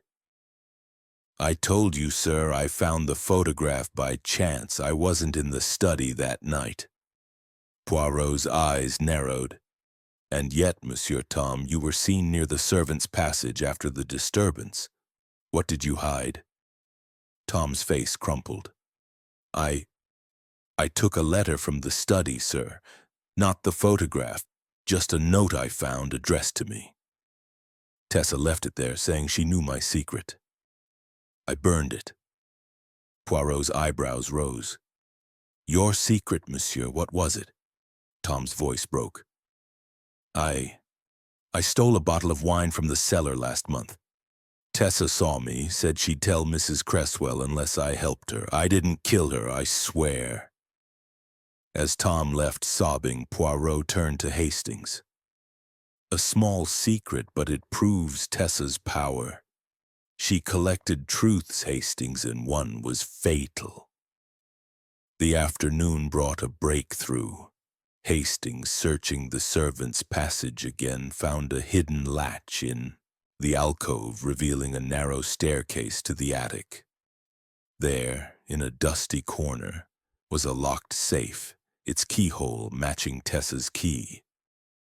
Poirot opened it, revealing a single document, a mechanic's report from Henry Cresswell's crash, confirming the brake lines were cut deliberately. A handwritten note in Tessa's script was pinned to it. Proof. R knows. R, Poirot murmured. Roland, or another? This report, Hastings, it is the spark that ignited her murder. She planned to confront Jay with it, but the killer struck first. Poirot devised a plan. He gathered the household in the drawing room, his presence commanding silence. Mesdames et messieurs, he said, tonight we lay a trap. Mademoiselle Marlowe died for a truth about a will and a murder. I have found evidence. A report proving Monsieur Henry's crash was no accident. I will lock it in the study safe tonight. If the guilty wish to destroy it, they must act. A murmur of shock rippled through the room. Lavinia gasped, Julian paled, Roland's smile froze, and Clara clutched her husband's arm. Beatrice muttered a prayer while Tom dropped a tray, his face ashen. Hargreaves in the corner scoffed but nodded approval. As the household dispersed, Hastings whispered, Poirot, you're baiting the killer. But what if they don't take it? Poirot's smile was grim. They will, Hastings. The guilty cannot resist. Tonight we watch the study from the servants' passage. The killer will come and Hercule Poirot will be waiting. The evening passed in tense silence, the household retiring early. Poirot and Hastings hid in the alcove, the darkness cloaking their vigil. Hours ticked by, the clock striking midnight. Then a soft creak echoed, the study door opening. A shadowed figure slipped inside, moving toward the safe. Poirot's hand gripped Hastings' arm. "Patience, mon ami. Let them act." The figure fumbled with the safe, their breathing ragged. A match flared, revealing a face. Roland Fairchild, his polished facade gone, his eyes wild with desperation. He clutched the mechanic's report, preparing to burn it. Poirot stepped forward, his voice cutting through the dark. "Monsieur Fairchild, it is over. The trap is sprung." Roland froze, the match falling from his hand. The game was up, but the full truth remained just out of reach, waiting for Poirot's final revelation. Chapter 10. The Reveal. The air in Ravenwood Hall's study was thick with tension as the match fell from Roland Fairchild's trembling hand, its brief flame extinguished on the polished floor. Hercule Poirot stood in the doorway, his small frame silhouetted by the dim light from the servants' passage, his eyes gleaming with the triumph of a hunter who had cornered his prey. Captain Hastings stood beside him, his heart pounding, his notebook forgotten as the drama unfolded. Roland's face, once a mask of polished charm, was now a portrait of desperation. His hands, clutching the mechanic's report that proved Henry Cresswell's crash was no accident. "Monsieur Fairchild," Poirot said, his voice calm but unyielding. "You have betrayed yourself. The trap was set and you have walked into it. The report you hold, it is the truth Mademoiselle Tessa Marlowe died for. Shall we discuss why?" Roland's shoulders slumped, but his eyes darted toward the door as though seeking escape. "You're wrong, Poirot," he stammered. I was only curious. I didn't kill her." Poirot's mustache twitched with a faint smile. "Curious, monsieur? At midnight in a locked study with a match to burn evidence? No, you are not curious, you are guilty. But let us gather the others. The truth must be revealed to all." Hastings fetched the household, rousing them from their uneasy slumber. Within minutes, the drawing room was filled with tense faces, Lavinia Cresswell pale and trembling, Julian bleary-eyed and defiant, Clara Blackwood clutching her husband's arm, Dr. Edwin Blackwood, his stern features set, Beatrice Lyle clutching her cross, and the servants Mrs. Agnes and Tom hovering nervously at the door. Inspector Hargreaves stood in the corner, his skepticism warring with curiosity as Poirot took center stage. "Mesdames et messieurs," Poirot began, his voice commanding silence, "the murder of Mademoiselle Tessa Marlowe is a crime of precision woven with secrets and lies. Tonight, Hercule Poirot will unravel it step by step using the little gray cells. Attend carefully, for the truth is both simple and shocking." He paced slowly, his hands clasped behind his back. "Let us begin with the crime. Mademoiselle Marlowe was found in her room at 9 p.m., stabbed with a letter opener from the study, a note in her hand bearing the word truth. The window was latched, the room undisturbed save for an overturned chair. No struggle, no defensive wounds. She knew her killer, trusted them until the fatal moment."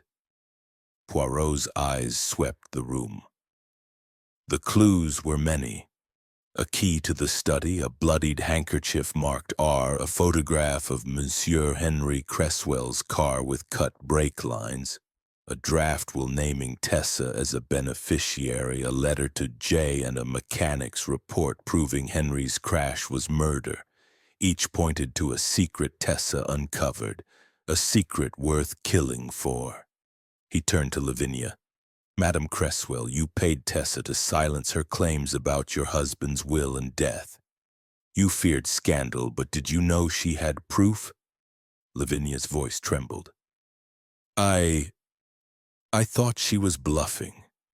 I didn't know about the codicil or the crash. Poirot nodded, then faced Julian. Monsieur Julian, you lied about your alibi, claiming to be in the billiard room when you were outside. You argued with Tessa about the will and your uncle's death. Did you fear her revelations? Julian's face flushed. I told you I didn't kill her. She said the crash wasn't an accident, but I thought she was mad. Poirot's gaze shifted to Clara. Madame Blackwood, Tessa blackmailed you about an affair, asking you to distract Madame Cresswell while she searched the study.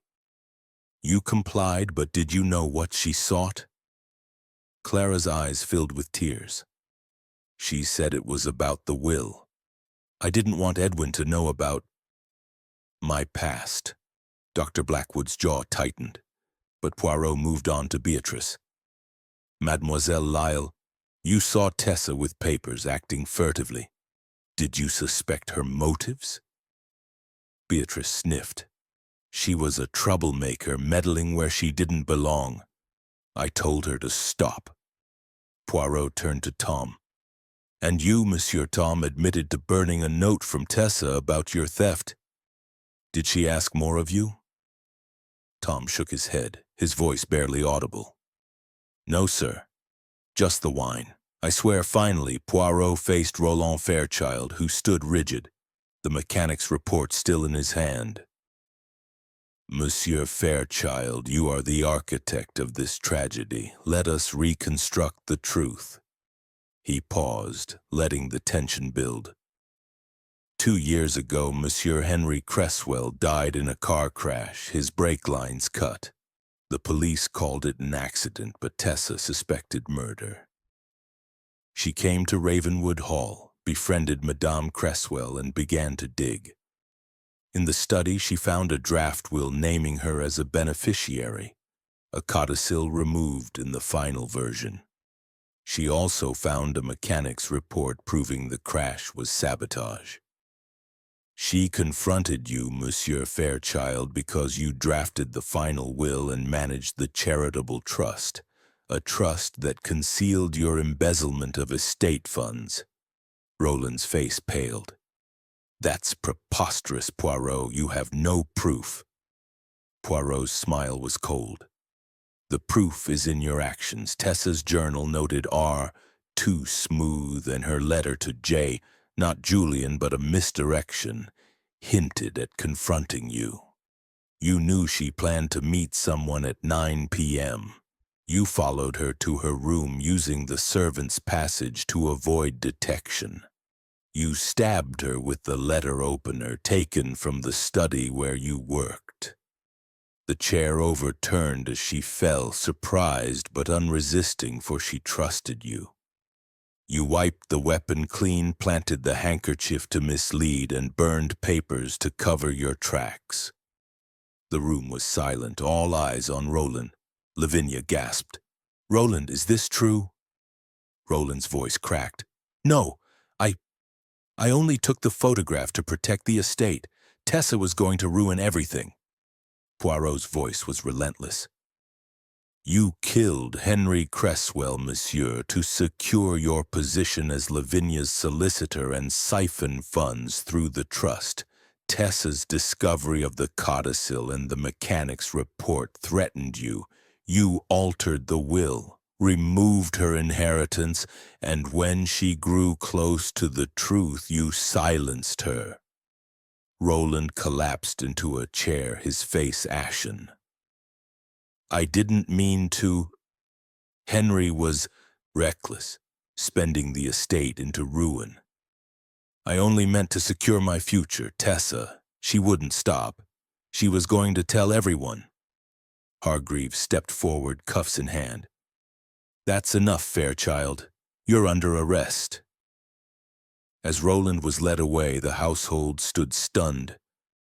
Lavinia sobbed, Julian stared in disbelief, and Clara clung to her husband. Beatrice muttered a prayer while Tom and Mrs. Agnes exchanged relieved glances. Poirot turned to Hastings. "The truth, mon ami, is always in the details. The letter, the key, the report. Tessa sought justice, and in her death she found it." Hargreaves grunted, grudgingly impressed. "You've done it, Poirot, but how did you know it was Fairchild?" Poirot's eyes twinkled. "The little gray cells, Inspector. They see what others miss. The contradiction between his charm and his desperation, the precision of his lies, the trail of his greed."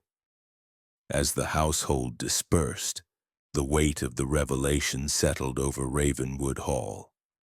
The truth had been uncovered, but its cost was heavy, and the shadows of the past lingered in the silence. Chapter 11. The Reflection. The morning after Roland Fairchild's dramatic unmasking dawned quietly over Ravenwood Hall.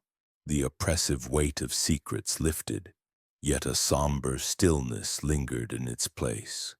The grand estate, with its ivy-clad towers and manicured lawns, seemed to exhale, as though relieved to be rid of the poison that had festered within its walls. Captain Hastings stood in the drawing-room, his notebook closed for the first time in days, his thoughts heavy with the resolution of Tessa Marlowe's murder. Hercule Poirot, seated by the fireplace with a cup of tisane, gazed into the flames, his expression serene but tinged with the melancholy of one who has seen too much of human frailty. "Mon ami," Poirot said, breaking the silence. "The case is closed, the truth revealed, yet as always the victory is bittersweet. Mademoiselle Marlowe sought justice, and in her death she achieved it.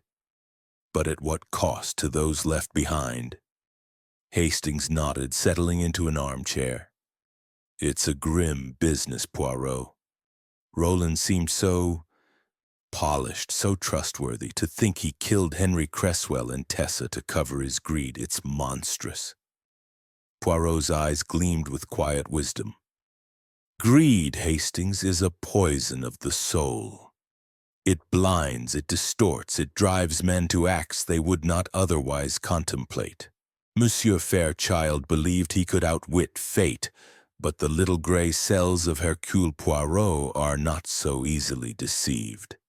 The household gathered for a subdued breakfast, the absence of Roland's calculated charm leaving a palpable void. Lavinia Cresswell, her elegance restored but her eyes shadowed, spoke softly to Poirot. "Monsieur, I cannot thank you enough. You've saved my family from ruin, though the truth is painful. To think Henry was murdered, and by Roland. I trusted him." Poirot inclined his head. "Madame, the truth is a harsh light, but it cleanses. Your husband's death and Mademoiselle Marlowe's were linked by one man's ambition. You must rebuild, but with caution, for trust is a fragile thing." Julian, no longer sullen but subdued, approached Poirot. "I was a fool, wasn't I? Tessa tried to warn me about the will, the crash. I thought she was just stirring trouble. If I'd listened, maybe she'd still be here." Poirot's voice was gentle. "Regret, Monsieur Julian, is a heavy burden, but it teaches. You are young. Let this be a lesson in discernment." Clara Blackwood, her hands no longer trembling, sat beside her husband, who had softened in the wake of the revelation. "Monsieur Poirot," she said, "Tessa's blackmail terrified me, but I see now she was trying to right a wrong. I wish I'd helped her." Dr. Blackwood nodded, his stern facade softened. "We were all caught in her web, Poirot. You saw through it." Beatrice Lyle, still clutching her cross, offered a rare nod of approval. "You've done God's work, Monsieur Poirot, exposing that villain, though I still say that girl brought trouble on herself." Poirot's smile was wry. Mademoiselle Lyle, trouble finds those who seek truth, but it is not their fault. Tessa Marlowe was brave, if reckless. The servants, Mrs. Agnes and Tom, hovered at the edge of the room, their relief palpable. Tom, his nervous fidgeting gone, approached Poirot hesitantly. "Sir, I'm sorry I didn't tell you everything. Tessa scared me, but I never thought she'd end up dead." Poirot patted his shoulder. "Fear makes fools of us all, Monsieur Tom. Be honest in future, and you will have no need to run." Inspector Hargreaves, lingering by the door, cleared his throat. "Poirot, I'll admit it. You've got a knack. I was dead set on Julian, but you saw the bigger picture. That business with the trap in the study, clever." Poirot's eyes twinkled. The trap, Inspector, was merely a mirror to reflect the guilty. Monsieur Fairchild could not resist the lure of destroying evidence. The little gray cells, they anticipate such weaknesses. As breakfast ended, Poirot and Hastings walked the grounds, the morning air crisp with the promise of autumn. Hastings glanced at his friend, struck by the quiet satisfaction in his demeanor. "Poirot, how did you know it was Roland? The clues pointed everywhere.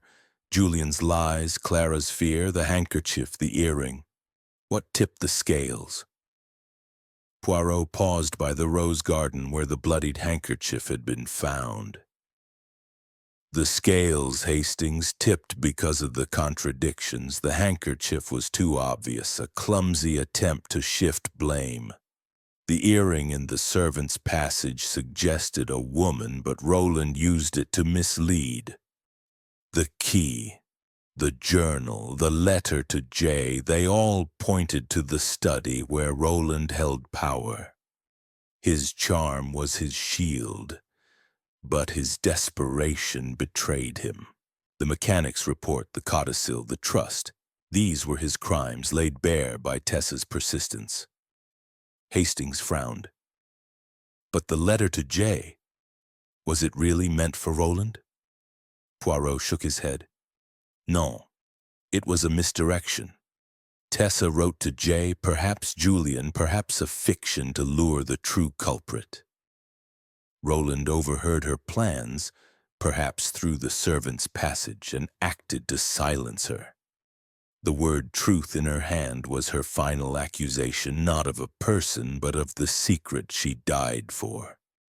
They returned to the hall, where Lavinia presented Poirot with a letter of gratitude and a modest check. "For your troubles, monsieur. Ravenwood Hall owes you its peace." Poirot accepted with a bow. "The peace of the mind, madame, is my reward. But I shall take this, for the expenses of Hercule Poirot are not small." As they prepared to leave, Hastings packed his suitcase, reflecting on the case. "Poirot, do you ever tire of this, the lies, the greed, the death?" Poirot's eyes softened. "Sometimes, mon ami, the heart grows heavy, but the pursuit of truth, it is a calling. To bring order from chaos, to shine light in the darkness, this is why Hercule Poirot exists. Each case is a lesson in humanity, its flaws and its potential." They boarded the taxi to the station, the grand silhouette of Ravenwood Hall receding behind them. Hastings glanced back, feeling the weight of the lives altered by their work. "What now, Poirot? Back to London, a quiet cup of tea?" Poirot's smile was enigmatic. "Tea, yes, but quiet? No, Hastings. The world is full of mysteries, and the little gray cells are never at rest. We shall see what tomorrow brings."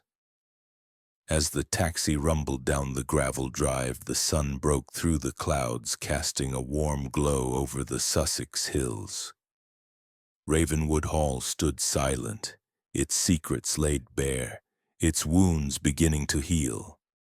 And Hercule Poirot, ever the sentinel of truth, turned his gaze forward, ready for the next challenge to his unmatched intellect. Chapter 12. The Echoes of Truth.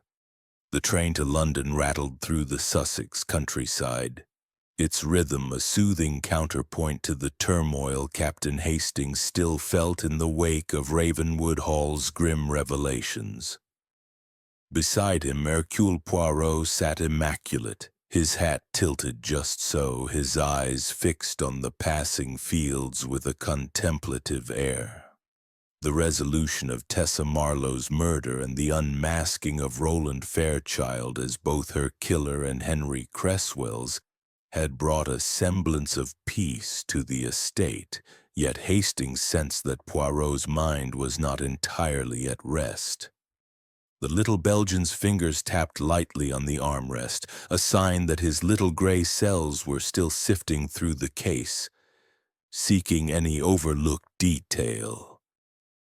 Poirot, Hastings ventured, breaking the silence. "You've done it again. Solved the unsolvable, but I can't help feeling there's something more. Roland's confession tied up the loose ends, but what about Tessa's note to Jay? Was it truly a misdirection, or are we missing someone else?" Poirot's eyes twinkled, though his expression remained serious. "Mon ami, your instincts are commendable, if not always precise. The letter to Jay was indeed a ploy, a spark to draw the killer out. But you are right to sense echoes. There are always ripples after such a crime. Let us reflect on what remains." The train's whistle sounded, and Poirot leaned back, his voice low and measured. Mademoiselle Marlowe was a catalyst, Hastings. Her quest for truth stirred the secrets of Ravenwood Hall, but not all secrets were Roland's. The household, each member, carried their own burdens. We must consider, did Roland act alone, or was there complicity, however small? Hastings frowned, his mind revisiting the clues. "You mean someone else knew about the will or the crash? Lavinia, perhaps?" She paid Tessa to keep quiet. Poirot nodded. "Oui. Madame Cresswell's payments suggest fear, but not necessarily guilt. She protected her family's name, yet her trust in Roland blinded her. Others, too, had motives. Clara's affair, Julian's inheritance, even Tom's petty theft. But these were shadows, not the substance of the crime." Their conversation was interrupted by the conductor's call for the next station. Hastings glanced out the window, the rolling hills giving way to suburban sprawl. "What about Tom?" he asked. "His nervousness, his late-night errands. He admitted to burning a note. Could he have been more involved?" Poirot's mustache twitched. "Monsieur Tom is a frightened boy caught in Tessa's web of blackmail. His secret was trivial, but his fear made him vulnerable. He burned the note to protect himself, not to conceal murder. No, the heart of this crime lies with Roland, his greed, his ambition, his willingness to kill twice to secure his future." Back at Ravenwood Hall, the household was adjusting to the aftermath.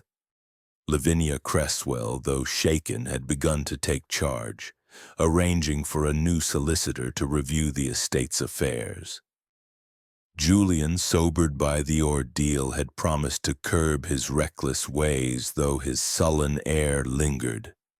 Clara and Dr. Blackwood, their marriage strained but intact, had resolved to leave Ravenwood, seeking a fresh start. Beatrice Lyle, ever judgmental, had retreated to her prayers, while Mrs. Agnes and Tom resumed their duties with a quiet relief. Poirot and Hastings had received a telegram from Inspector Hargreaves that morning confirming Roland's full confession. He admitted to tampering with Henry Cresswell's car to secure his role as Lavinia's solicitor, then altering the will to remove Tessa's codicil, funneling the funds into a fraudulent trust. When Tessa uncovered his crimes, he killed her, staging the scene to implicate others with the handkerchief and earring. Yet Poirot's mind lingered on the subtleties. "Hastings," he said as the train neared London, "consider the letter to J. Tessa wrote it knowing it would provoke action.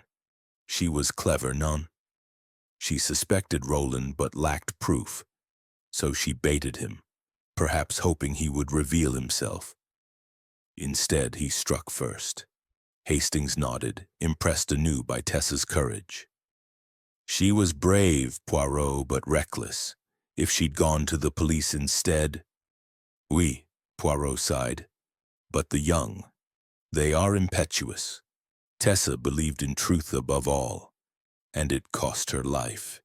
Yet her death exposed a greater crime, and for that we honor her." In London they arrived at Poirot's flat, its orderly elegance a stark contrast to Ravenwood's chaos. Over a cup of hot chocolate, Poirot shared his final reflections. "This case," Hastings reminds us, that truth is a double-edged sword. It liberates, but it wounds. Roland's greed was his undoing, but the household's secrets, Clara's affair, Lavinia's fear, Julian's resentment, each fed the tragedy. We, as seekers of truth, must tread carefully. Hastings smiled wryly. "You make it sound almost philosophical, Poirot, but you're right. It's never just about the crime. It's about the people, their flaws, their choices." Poirot's eyes softened. "Exactement, mon ami. The human heart is the greatest mystery of all. To understand it is to understand crime. And so we continue, always seeking the balance between justice and compassion." As evening fell, Poirot stood by the window watching the London lights flicker to life. Hastings sensed his friend's mind was already turning to the next challenge, the next puzzle to unravel. Ravenwood Hall was behind them, its secrets laid bare, but the world was full of shadows waiting for Poirot's relentless light. The case of Tessa Marlowe's murder had ended, but its echoes lingered, a reminder of the fragile line between truth and deception, and the cost of crossing it. Chapter 13. The Unseen Ripples. The London morning was crisp and gray, the city's bustle a stark contrast to the cloistered tension of Ravenwood Hall.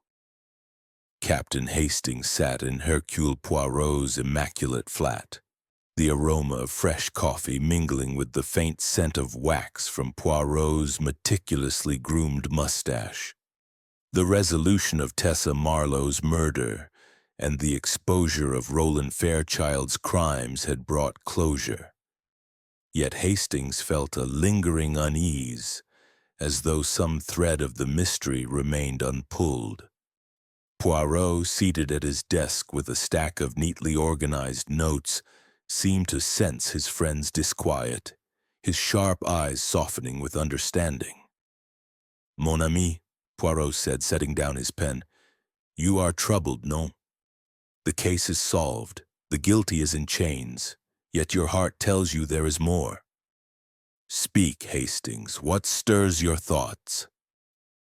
Hastings leaned forward, his hands clasped. "It's the ripples, Poirot. Roland killed Tessa and Henry, yes, but what about the others? Lavinia's payments, Clara's affair, Tom's theft. They all played a part in Tessa's web. Did they know more than they admitted? And that letter to Jay, even if it was a ploy, it feels like we're missing a piece." Poirot's mustache twitched with a faint smile. "Your instincts, they grow sharper, Hastings. The ripples, as you call them, are the echoes of human nature, secrets, fears, and desires that ripple outward from a single crime. Let us examine these echoes, for even in victory, Hercule Poirot seeks the whole truth." Their conversation was interrupted by a knock at the door. A telegram had arrived from Inspector Hargreaves confirming Roland Fairchild's transfer to custody and his continued confession. He had admitted to forging the final will to remove Tessa's codicil, siphoning funds through the charitable trust, and sabotaging Henry Cresswell's car to secure his influence over Lavinia's estate. Yet the telegram included a curious detail. Roland claimed Tessa had a confidant, someone she trusted with her suspicions, though he swore he did not know their identity. Poirot's eyes gleamed. A confidant, Hastings? This is most interesting. The letter to Jay may not have been a mere ploy. It may have reached its intended recipient, who chose not to act. We must return to Ravenwood Hall. Hastings blinked. Return? But the case is closed, Poirot. Roland's confessed. Closed, oui, but not complete, Poirot replied, rising with purpose. The truth is a mosaic, and one tile is missing. We go back to find this Jay, and to ensure no shadow remains. By noon they were on a train back to Sussex, the countryside rolling past in a blur of green and gold. Ravenwood Hall greeted them with a quieter air, the household still reeling from Roland's arrest. Lavinia Cresswell met them at the door, her face a mix of gratitude and exhaustion. Monsieur Poirot, Captain Hastings, why have you returned? Is there more trouble? Poirot bowed. Madame, we seek only to tie the final knot. Mademoiselle Marlowe had a confidant, someone she trusted with her discoveries. We must know who. Lavinia's eyes widened. A confidant. I had no idea Tessa was so secretive, always writing in that journal. They gathered the household in the drawing room, the familiar faces now marked by weariness. Julian, his sullenness tempered, sat with a glass of water instead of brandy. Clara and Dr. Blackwood, preparing to leave for London, sat close, her hands steady for the first time. Beatrice Lyle, her disapproval softened, clutched her prayer book. Mrs. Agnes and Tom stood at the back, their duties resumed, but their eyes wary. Poirot stood before them, his presence commanding. Mesdames et messieurs, the crime of Mademoiselle Marlowe's murder is solved, but one question remains.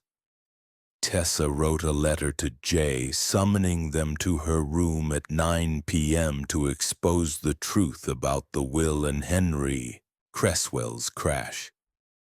Roland Fairchild intercepted her plan, but was there another? Someone she trusted? I ask you now, who was Jay? A heavy silence fell. Julian shifted uncomfortably, his voice low. I told you, Poirot, she mentioned a meeting, but I didn't go. I thought it was me, but maybe it wasn't. Clara's eyes darted to her husband, then away. She never told me about a letter, she whispered.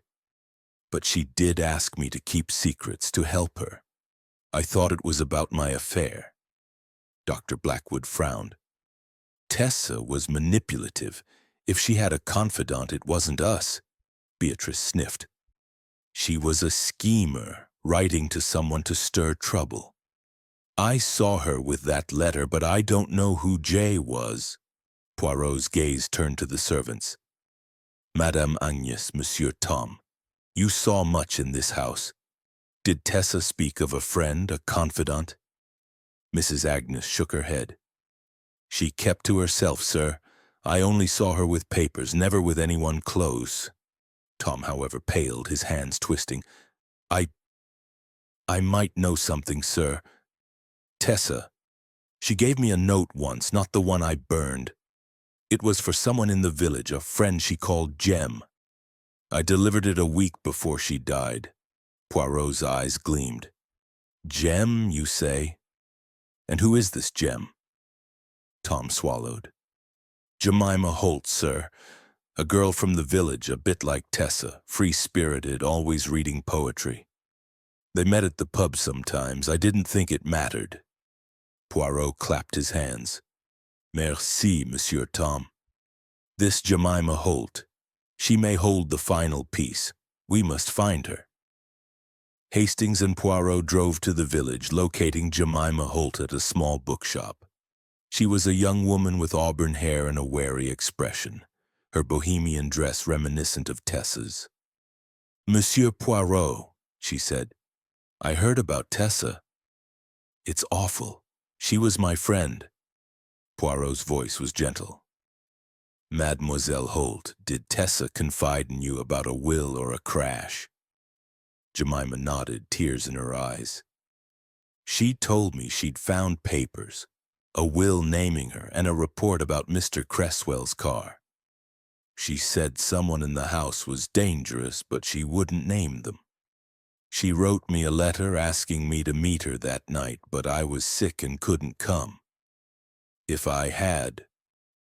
Poirot patted her hand.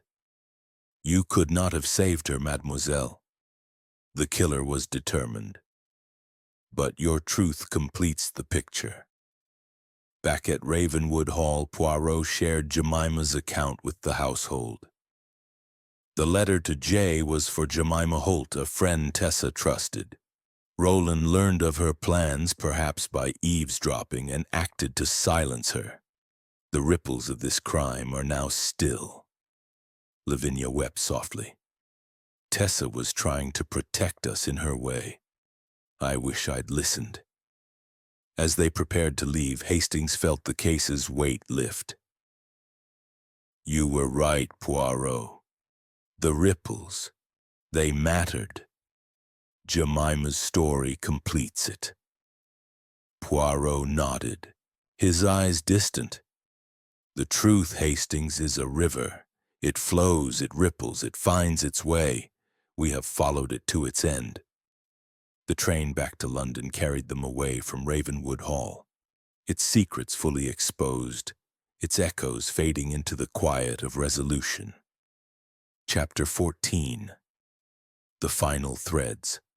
The late afternoon sun bathed London in a golden haze as Hercule Poirot and Captain Hastings returned to the detective's pristine flat, the echoes of Ravenwood Hall still resonating in their minds.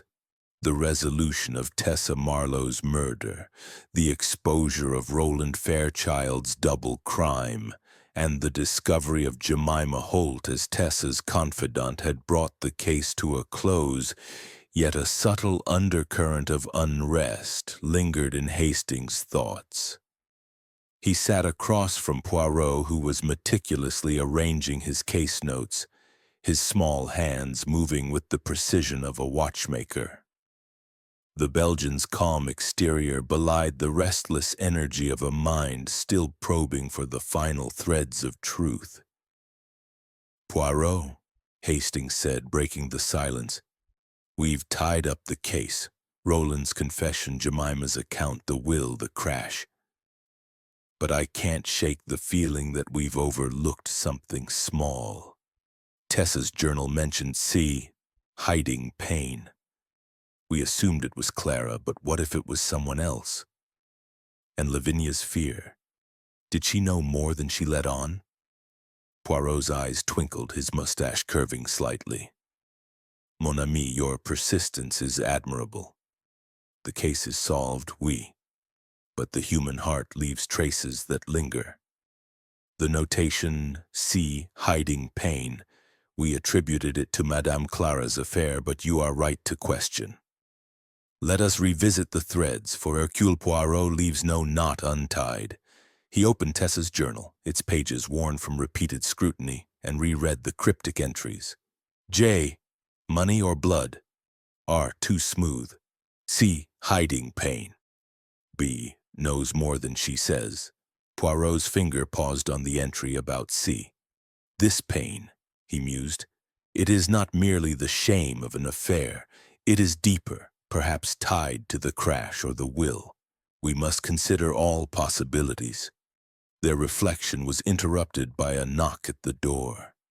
A messenger delivered a letter from Lavinia Cresswell written in her elegant hand.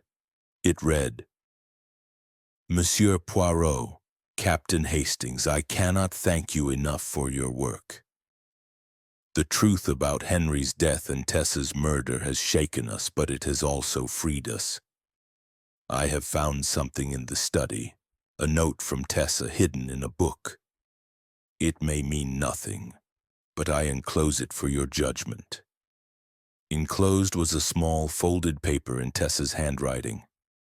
To C. Your silence hurts more than you know. Speak or I must. The note was undated, but its ink matched the journal's. Poirot's eyes gleamed.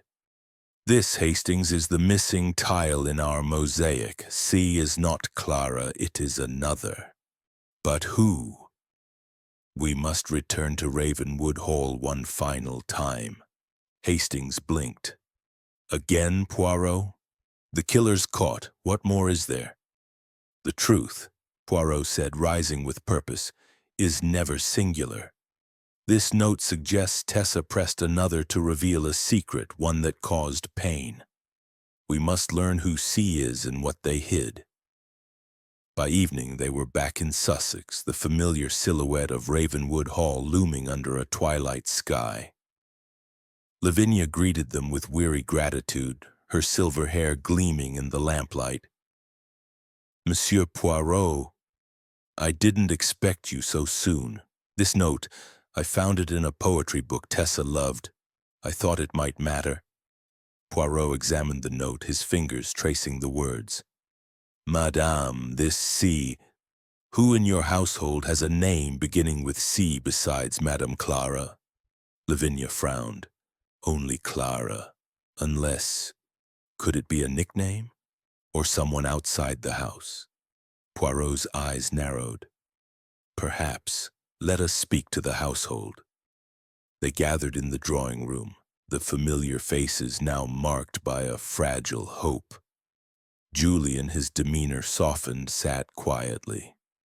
Clara and Dr. Blackwood, packed for their departure, looked anxious. Beatrice Lyle, her prayers subdued, watched warily. Mrs. Agnes and Tom stood at the back, their duties paused. Poirot held up the note. Mesdames et Messieurs, a final question. Mademoiselle Marlowe wrote to C, urging them to speak. This C hid a painful secret, one Tessa believed vital. Who among you is C? A tense silence followed. Clara's eyes widened.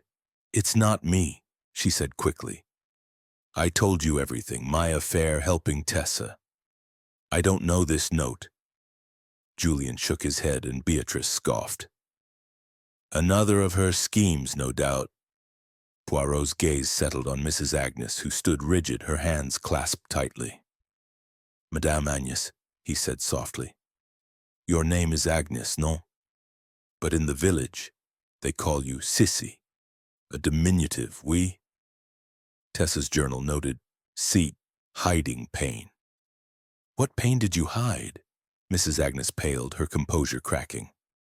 I don't know what you mean, sir. Poirot's voice was gentle but relentless. You saw Tessa in the study late at night. You overheard her arguments with Julian, her questions to Roland. You knew she was close to the truth about Henry's crash. Did she ask you to speak?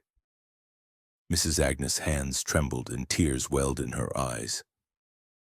She came to me 2 days before she died. She said she knew I'd seen something the night Mr. Henry died. I was in the garage checking the doors and I saw Roland near the car with a knife. I didn't understand then, but Tessa did. She begged me to tell Mrs. Cresswell, but I was afraid. I've served this family for 20 years. I couldn't betray them. Lavinia gasped, her hand flying to her mouth. Sissy, why didn't you tell me? Mrs. Agnes sobbed. I thought it was an accident, ma'am. When Tessa started asking questions, I panicked. I told her to stop, but she wouldn't. I didn't kill her, I swear. Poirot nodded, his eyes kind. I believe you, madam. Your silence was your pain and Tessa's note was her plea. You are not the killer, but your truth completes the picture. The household sat in stunned silence, the weight of Mrs. Agnes' confession settling over them. Poirot turned to Lavinia. Madame, the ripples of this crime are now still. Roland acted alone, but fear and silence aided him. You must forgive and move forward. Lavinia nodded, tears streaming down her face. Thank you, Monsieur Poirot. You've given us closure, however painful. As they prepared to leave, Hastings whispered, Poirot, you knew it was Mrs. Agnes all along, didn't you? Poirot's smile was enigmatic. The little gray cells, Hastings. They see the patterns. Tessa's note to C was the final clue hidden in plain sight. Mrs. Agnes' pain was her silence, and now she is free. The train back to London carried them into the night, Ravenwood Hall fading into the distance. The case was truly closed, its final threads woven into the tapestry of truth, leaving only the quiet satisfaction of justice served. Chapter 15. The Quiet Departure. The soft hum of London's evening traffic filtered through the windows of Hercule Poirot's pristine flat, a gentle reminder of the world beyond the intricate puzzle of Ravenwood Hall. The case of Tessa Marlowe's murder had been laid to rest, its secrets unraveled, its ripples stilled. Captain Hastings sat across from Poirot, a glass of brandy in hand, his mind still turning over the final revelations. Roland Fairchild's confession, Mrs. Agnes's hidden truth, and the courage of a young woman who had sought justice at the cost of her life. Poirot, impeccable as ever, sipped his hot chocolate, his eyes distant but serene as though savoring the order restored by his relentless logic. Poirot, Hastings said, breaking the comfortable silence, it's done, isn't it? Roland's in custody, Mrs. Agnes has unburdened herself, and Lavinia can rebuild. Yet I feel incomplete somehow. Tessa's death, it's left a mark. Poirot's mustache curved in a gentle smile. Mon ami, you feel the weight of human tragedy, and that is no small thing. The case is solved, the truth uncovered, but the heart, it lingers on the cost. Mademoiselle Marlowe was a flame burning brightly, and flames, they leave scars. Hastings nodded, his thoughts drifting to Tessa's journal, her fervent notes, her unyielding quest for truth. She was brave, Poirot. Reckless, perhaps, but brave. If she'd been less bold, she might still be alive. Oui, Poirot said, setting down his cup, but then the truth of Monsieur Henri's murder would remain buried. Courage, Hastings, is a dangerous gift. It illuminates, but it invites danger. Tessa's legacy is the justice she forced into the light. Their reflection was interrupted by a letter delivered by the evening post. It was from Lavinia Cresswell, written in her elegant hand. Monsieur Poirot, Captain Hastings. Words cannot express my gratitude. Ravenwood Hall is healing, though the wounds are deep. Julian has vowed to take responsibility for the estate, and Clara and Dr. Blackwood have left for a new beginning. Mrs. Agnes remains, her honesty a comfort. I enclose a small token, a book of poetry Tessa loved. May it remind you of her spirit. Inside the parcel was a worn volume of Blake's poems, its pages marked with Tessa's notes, underlined verses about truth and freedom. Poirot turned the pages gently, his eyes softening. A fitting tribute, Hastings. She was a poet in her soul, seeking beauty in a world of shadows. Hastings flipped through the book, pausing at a marked passage. Truth can never be told so as to be understood and not be believed. She lived by this, didn't she? He said. Even to the end. Poirot nodded. And it is why we too persist. The truth, it is not always welcome, but it is necessary. Hercule Poirot seeks it not for glory, but for order, for the balance of justice. They sat in silence for a moment, the weight of the case settling into memory. Hastings thought of the household, Julian finding purpose in his grief, Lavinia rebuilding with newfound clarity, Clara freed from her past, and Mrs. Agnes unburdened by her silence. Even Beatrice Lyle, with her rigid morality, had softened, offering a rare word of thanks as they left. The ripples of Tessa's death had touched them all, reshaping their lives in ways both painful and profound. "Poirot," Hastings said, "do you ever wonder what Tessa would think of this outcome? She stirred the pot, brought down a murderer, but lost everything." Poirot's eyes gleamed with quiet wisdom. "She would be satisfied, I think. Her note, Truth, was her final act, a beacon to guide us. She knew the cost, Hastings, and she paid it willingly. We honor her by ensuring her sacrifice was not in vain." The evening deepened, and Poirot rose, adjusting his tie with precision. "Come, mon ami, let us dine. A good meal. It restores the spirit, and tomorrow we face whatever new mystery the world brings." Hastings smiled, the weight lifting slightly. "You're insatiable, Poirot. Always another case, another puzzle." Poirot's laugh was soft but bright. "The little gray cells, they do not rest.